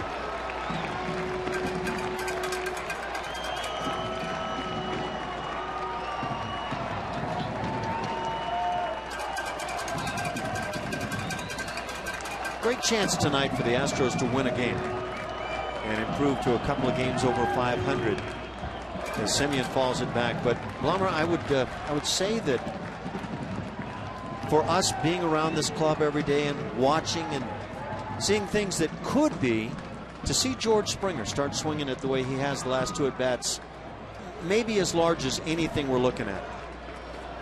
I agree. How about Evan Gattis? Had a couple of hits tonight, too. Yep. So that could be a sign of things turning around a little bit for this Astros offense. But I really appreciate the fact that they're showing a little bit of resiliency. Taking the lead 2-0, gave it up and come back and answer right back with a 3-run 11th after blowing that save. You can see the excitement in Marwin. Overflowing. He's got some. He's a man of many emotions. Emotions written on the fingernails there, and just kind of analyzing those. There's Evan Gattis. He's got to be feeling better about himself after a 2-hit day. This game really gives you a great idea how much of a team game this is for the Houston Astros and how well they've been doing it. Pitch hammered high and deep left field. Down in the corner, Grossman. He won't get it. This one's out of here. Marcus Semien has just launched one to left field and turned this quickly into a 1-run game. 5-4, Astros on top. Nobody out. This is unbelievable. 3rd home run for Semien. Alcatraz bites back. Wow. All the games that we've watched here in the last 3 years together, is it not amazing to see this continually happen to the Astros back into their bullpen? This is the only place. It feels like in this ballpark, no matter what happens in the top of the inning, the A's have some sort of response for it. So, as Blummer says, nobody out. Pinch hitter now for the A's as they go to their bench again. Shift on with the left-handed bat of Ike Davis. And the count at 0-1.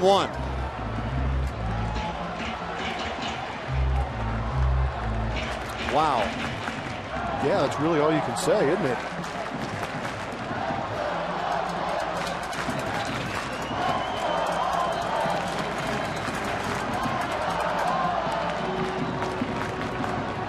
Oh, to the count. Boy, have there been some big swings here in extra innings. Marwin Gonzalez, the 2-run double in the 10th inning to give Houston the 2-0 lead. Robbie Grossman, the 2-run single in the 11th, and then George Springer, another one to add to it. It just felt like insurance at the time to make it 5-2. But now, after a leadoff single by Sogard in the bottom of the 11th inning, Marcus Semien clubs a 2-run homer to left field. We're right back in that 1-run game.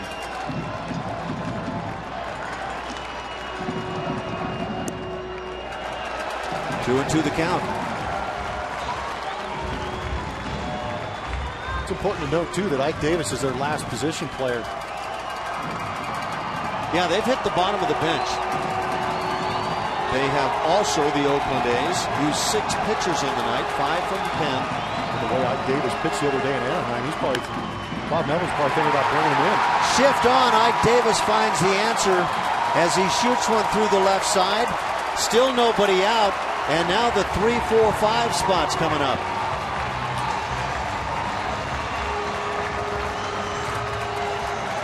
Go back to that Marcus Semien home run here in the inning.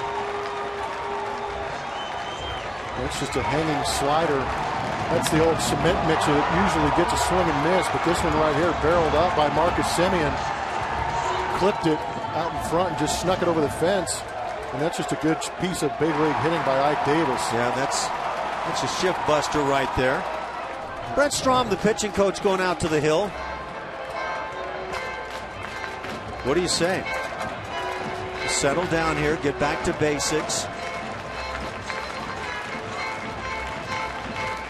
Stromy's probably sick and tired of seeing this happen here at the Oakland Coliseum. Well, number one, it's the longest walk from the dugout of any ballpark. That's annoying. Tony Sipp getting loose out there in the Astros bullpen. Got the old cap off from the bullpen coach, Hamilton. Sam Fuld is in the 5 spot. He's the left-hand hitter that Sipp would be preparing for. Switch hitter Ben Zobrist at the plate.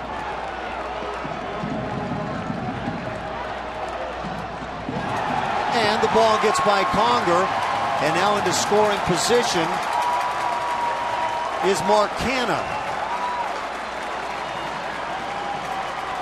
Or rather, Ike Davis, excuse me.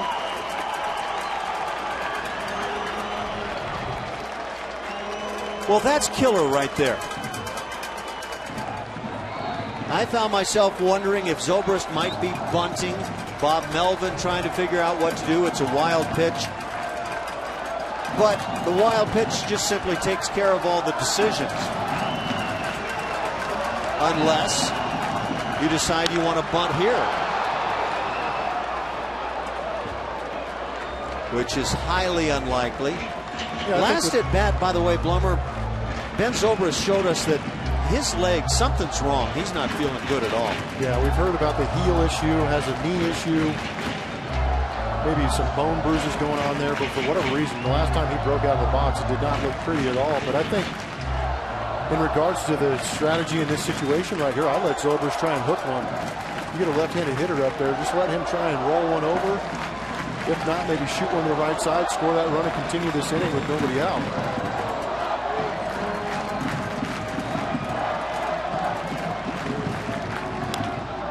Pitch is popped up. Altuve on the infield. He'll make the catch. That's a very costly out for the A's. Yeah, when you had the opportunity to move that runner 90 feet closer to tying this thing up. Granted, he's still in scoring position, but an extra 90 feet is a big deal. And now it brings up Billy Butler.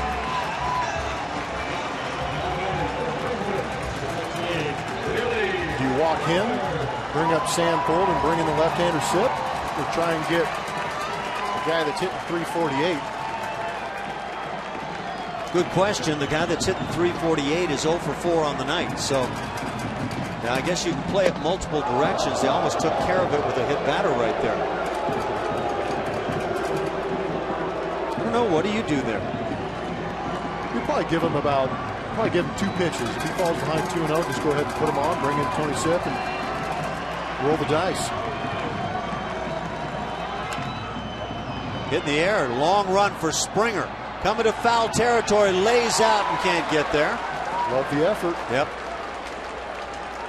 Here's the reason you may not do it, and I underline may, is in the process you would be putting the go-ahead winning run at first base. I agree.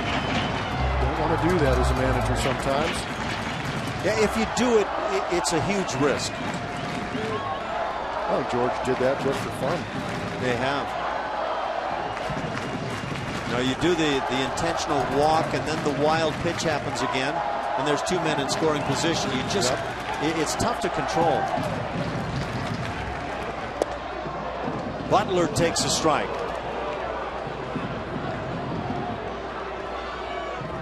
How long is that? Well, that's a skid mark.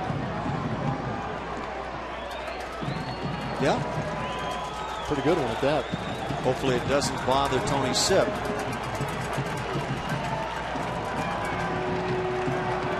One and 2.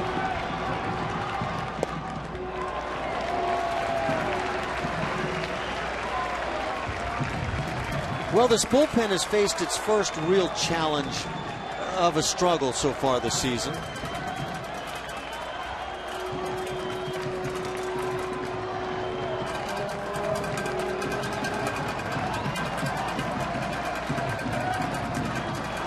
Two pitch. In the air, this will be easy for Springer. And Davis is not going to go anywhere on this one. That's 2 down. So the huge pop-up hit into by Zobrist, and now the fly out by Butler. And now, as Blummer suggested, Tony Sip will be brought on as A.J. Hinch comes on out to the field. He has already pointed to Sip. And he will be brought on to face Sam Fuld. Again, that bench is done for the A's. So unless they've got a pitcher they love from the right side of the plate, it'll be lefty versus lefty here with 2 outs and a 1-run lead for Houston in the 11th inning.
5-4, the Astros lead it. Tony Sip will face the left-handed bat of Sam Fuld, who came on in the 10th inning as a pinch hitter and got a base hit. And that led to 2 runs by the A's in the 10th inning to tie the game at 4. And now Fuld and Tony Sip will match up for a huge one here. 0 for 4 against lefties on the year for Fuld.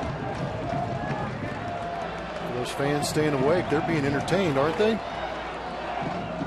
Could have turned this game on in the 10th inning. This has gotten wild in extra innings.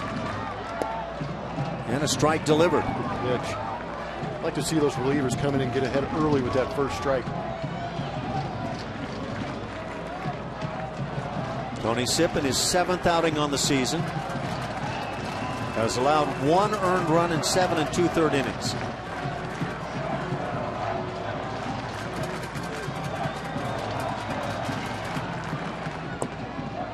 Ball and a strike.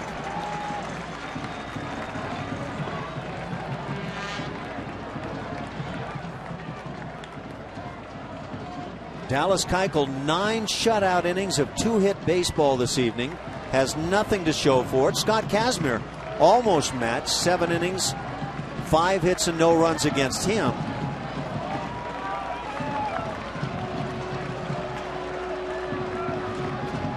It's been all about the bullpens.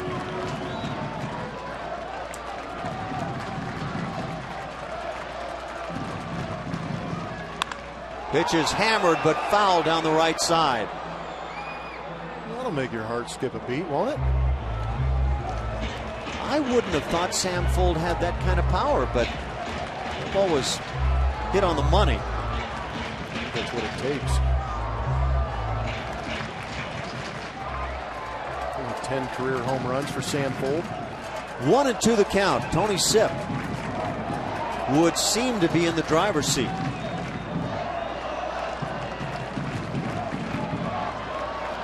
It's all about making the right choice and executing.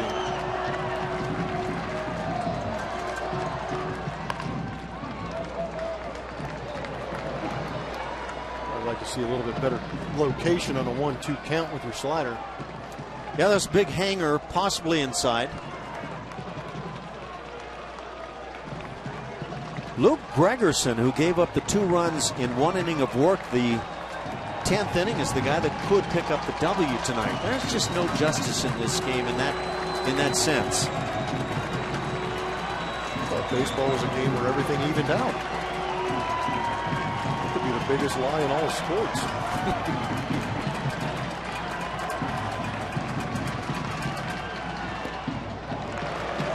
Conger just goes down and backhands it. He's going out there and attacking it before it had a chance to bounce. 2 balls and 2 strikes.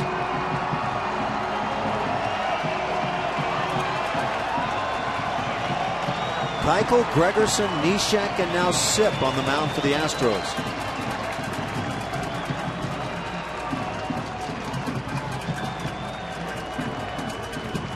The 2-2. A changeup blocked beautifully by Conger. I said the same thing. That was real nice, textbook. But now a 3-2 count, and the right-hand hitting Brett Laurie waits on deck. So if you lose Fuld, you lose the advantage you were playing for here in the inning.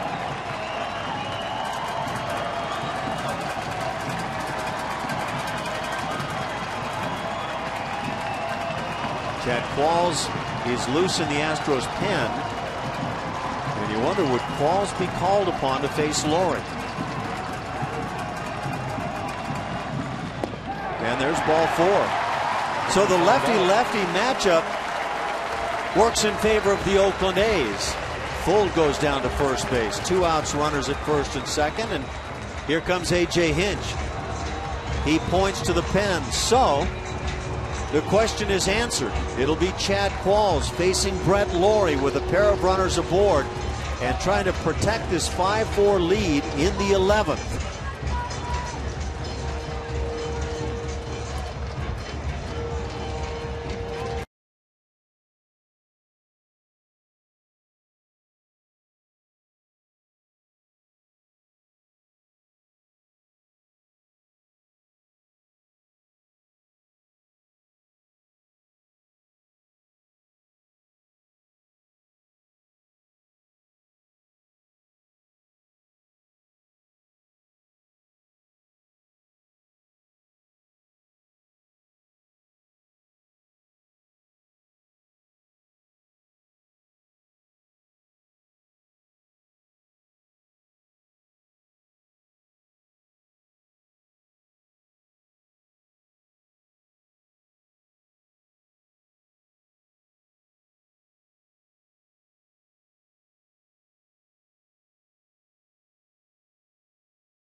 The A's have runners at first and second. Brett Lawrie comes to the plate. Chad Qualls is loose and ready to take over here in the 11th inning. And if you're an Astros fan, just eliminate that middle line right there. He has had his struggles against the A's, especially in 2014, which means that 2015 is a chance at redemption here.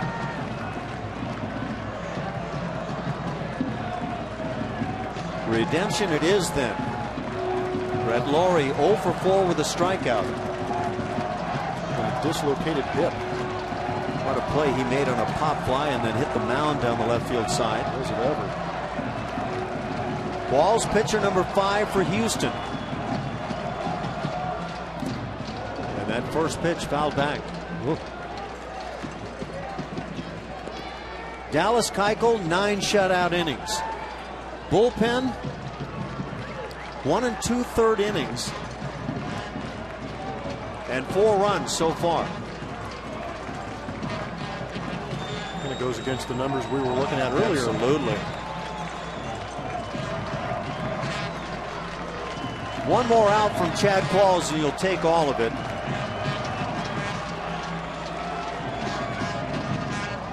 Oh, 2 the count. Lawrie offering on a pitch not in the strike zone. Laurie's an aggressive hitter to begin with, and then you put him in some of these high pressure situations, and that aggressiveness gets more aggressive. He is highly excitable, and you're right, it does seem to come out. The 0-2. Nice job by Conger to keep it in front. And that's why Chad Qualls keeps going off that outer edge to see if he can get the young man to chase.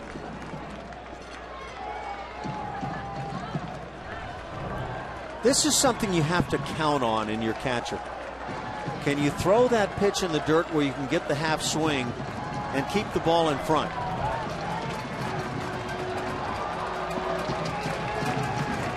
Got to have that luxury. Yeah.